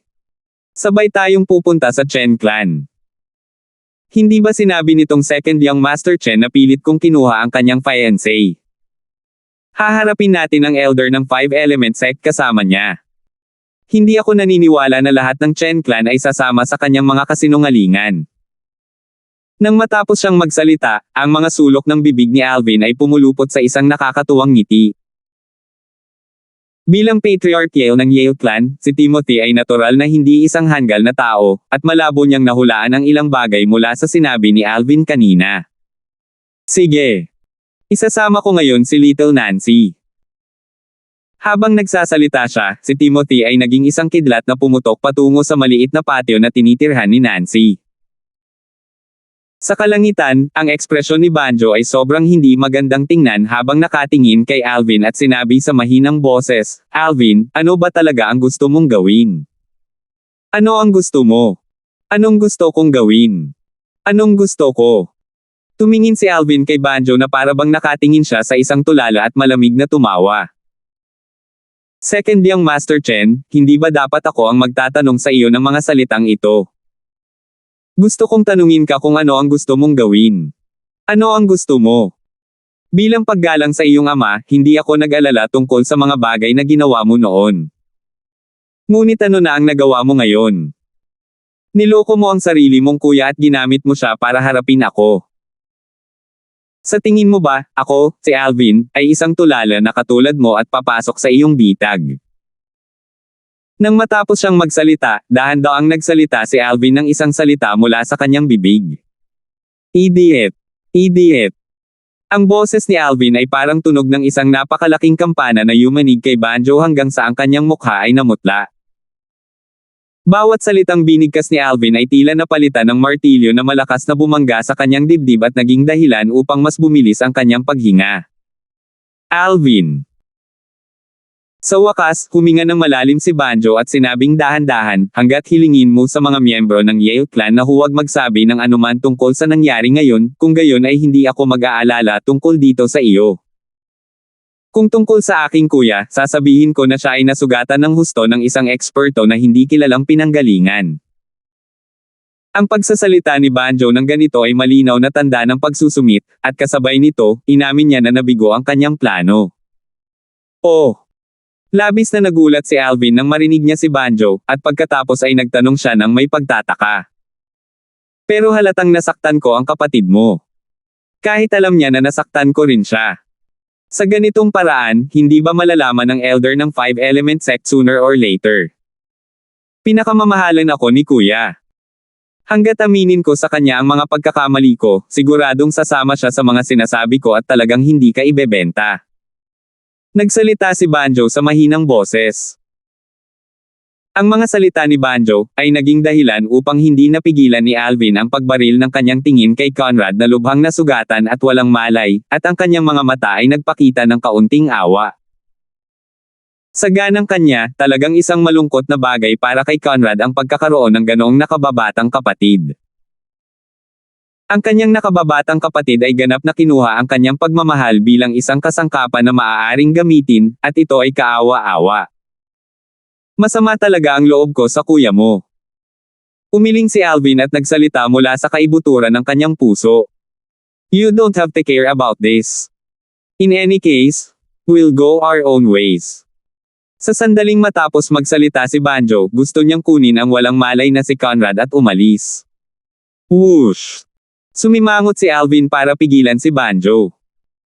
Lumubog ang mukha ni Banjo, at galit na sinabi niya, Alvin, sa tingin mo ba ay magiging kapaki-pakinabang para sa iyo kung gagawin mo ang isang malaking bagay sa bagay na ito?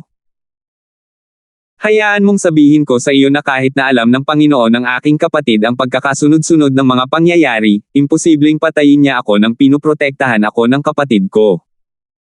Ngunit mas nasa panganib ka kaysa sa akin. Ganun ba? Saka trip kita. Walang takot na tumawa si Alvin. Baliw. Isa kang Moherf asterisk etsking baliw. Umungol si Banjo na may mabigat na ekspresyon. Kanina pa siya nagsasalita ng ganyan, pero wala talaga siyang tiwala sa puso niya. Sino ang nakakaalam kung ang amo ng kanyang kapatid ay magagalit at papatayin siya bago magising ang kanyang kapatid? Ano ba talaga ang gusto mo bago kapayag na bitawan ang bagay na ito? Huminga ng malalim si Banjo at nagtanong sa mahinang boses. Hindi siya pinansin ni Alvin at tumingin sa dalawang figure na lumipad mula sa malayo. Si Timothy ang nagsasama kay Nancy para makarating sa langit sa itaas ng Yale Clan's audience hall sa isang kisap mata. Kuya Alvin. Si Nancy ay hindi tumingin kay Banjo ngunit sa halip ay tumingin kay Alvin, at nagtanong siya na may pag-aalalang ekspresyon. Nabalitaan ko sa tatay ko na sinaktan mo si Conrad at gusto mo pa ring pumunta sa Chen Clan. Oo. Tumanggaw si Alvin na may bahagyang ngiti. Samahan mo rin ako, baka kailangan ko ng tulong mo. Nang matapos siyang magsalita, tumingin si Alvin kay Banjo at pinigilan siya sa pagtaas ng kanyang kamay bago dinala ang walang malay na si Conrad at lumipad patungo sa Chen Clan. Sa kanyang likuran, isinama ni Timothy si Nancy na hindi pa nakatuntong sa void prying stage at hindi kayang lumipad ng kanyang sarili. Ang natitirang mga matatanda at disipulo ng Yale Clan ay sunod-sunod na bumantong hininga. Ang galing talaga ni Young Master Darfield.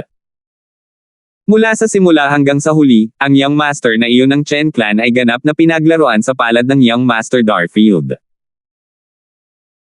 Lahat ng mga disipulo ng Yale clan ay tumingin sa figure ni Alvin na naglaho sa malayo ng may paghanga, at bumalik lamang sila sa kanilang katinoan pagkatapos naganap na mawala ang figure ni Alvin sa kanilang mga mata. Big Brother Darfield. Nagdala si Nancy ng bahagyang pag-aalala sa pagitan ng kanyang mga kilay habang nag-aalala siyang may mangyari kay Alvin. Little Nancy, huwag kang mag-alala. Dahil si Brother Alvin ay nakagawa ng ganitong desisyon, naniniwala akong alam niya ang kanyang ginagawa at magiging maayos din siya. Kahit na si Timothy ay nababagabag din sa kanyang puso, ngunit dahil sa kanyang tiwala kay Alvin, hindi pa rin niya maiwasang aliwin si Nancy. Pagkatapos ng lahat, nang pumunta siya sa Chen clan upang putulin ang pakikipag-ugnayan kay Alvin noong araw na iyon, ang kanyang damdamin ay mas malala pa kaysa ngayon nang makita niyang ang lakas na ipinahayag ni Alvin ay mas mababa kaysa sa Supreme Elder ng Chen clan. Ngunit nang maglaon, gumamit si Alvin ng hindi maarak na kakayahang makipaglaro sa Supreme Elder sa kanyang mga palad, at naging sanhi ito ng damdamin ni Timothy na agad na umakyat sa langit mula sa impyerno. Okay. Tumango si Nancy nang marinig niya ang pang-aaliw ni Timothy. Alvin, bitawan mo ako. Bitawan mo ako. Si Banjo na pinigilan ni Alvin at dinala sa Chen clan ay walang tigil na umuungal sa buong daan, at ang kanyang ekspresyon ay lubhang nakakatakot. Hindi mapakali si Alvin na bigyang pansin siya. Alvin, hangga't palayain mo ako, hindi lang kita aalisin sa anumang implikasyon sa bagay na ito, sisiguraduhin ko rin na talagang hindi ako magpapatuloy sa paggawa ng masasamang gawain sa hinaharap. Totoo ito. Maniwala ka sa akin. Maniwala ka sa akin. Matapos mapansin ni Banjo na walang silbi ang pagiging mapilit, pinili niyang magpasakop. Ngunit sa kasamaang palad, hindi siya nakinig o yumuko para pilitin. Pagkaraan ng maikling sandali, muling dumating si Alvin sa kalangitan sa itaas ng Chen clan estate. Ang dahilan kung bakit gusto niyang gumawa ng malaking bagay sa pagkakataong ito ay una para turuan si Banjo ng leksyon, at pangalawa dahil gusto niyang sumali sa 5-element sect sa pamamagitan ng elder na iyon bago magtungo sa treasure vault na naiwan ng Martial Emperor stage expert para makasama si Irish at ang iba pa. Ito ay tiyak na dahil dito na hindi siya humampas ng walang awa ng labis na nasugatan si Conrad. Ang mga pinsala ni Conrad ay mukhang napakabigat, ngunit hanggat nakainom siya ng nakapagpapagaling na tabletang panggamot at bahagyang gumaling, si Conrad ay ganap na makakabawi sa wala pang kalahating buwan. Chen Clan Audience Hall. Pagkatapos kumain ng elder ng 5-element sect's woodpick, si Ken, habang kasama ng lahat ng higher-up ng Chen clan, umupo siya sa headseat sa audience hall. Sa ibaba niya ay nakaupo ang patriarch ng Chen clan, Chendong, at ang mga elder ng Chen clan. Bagay talaga si Conrad. Bihira siyang bumalik pero talagang namiss pa nga ang handa naming handaan para ipagdiwang ang pagdating ni Elder Ken. Tumingin si Chendong kay Ken na may paghingi ng tawad. Elder Ken, I'm really something. Tiyak na ang bunsong anak ko ang humila kay Conrad palabas, at tiyak na tuturuan ko siya ng tamang leksyon kapag bumalik siya. Walang nasaktan. Umiling si Ken at tumawa. 4 na taon nang hindi bumabalik si Conrad, hayaan mo siyang maglibot sa Driftwood Town. Tutal aalis na tayo bukas. Mabilis kaya? Laking gulat ni Chendong. Kuya Ken, gusto pa kitang libangin ng maayos. Paano kung magstay ka pa ng ilang araw? Patriarch Chendong, inilabas ko si Conrad sa pagkakataong ito dahil may kailangan talaga tayong asikasuhin. Dahil sa ilang kadahilanan, kailangan ng ating 5-element sect na mag-recruit ng isang batch ng Void Interpretation Stage Martial Artists na wala pang 40 taong gulang.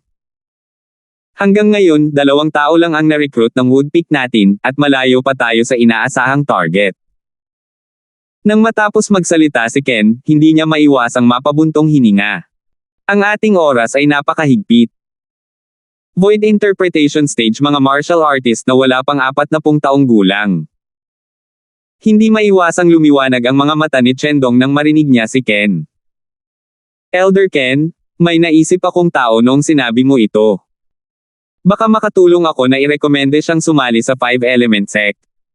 Salamat po at sinamahan ninyo ako, ingat lagi mga master.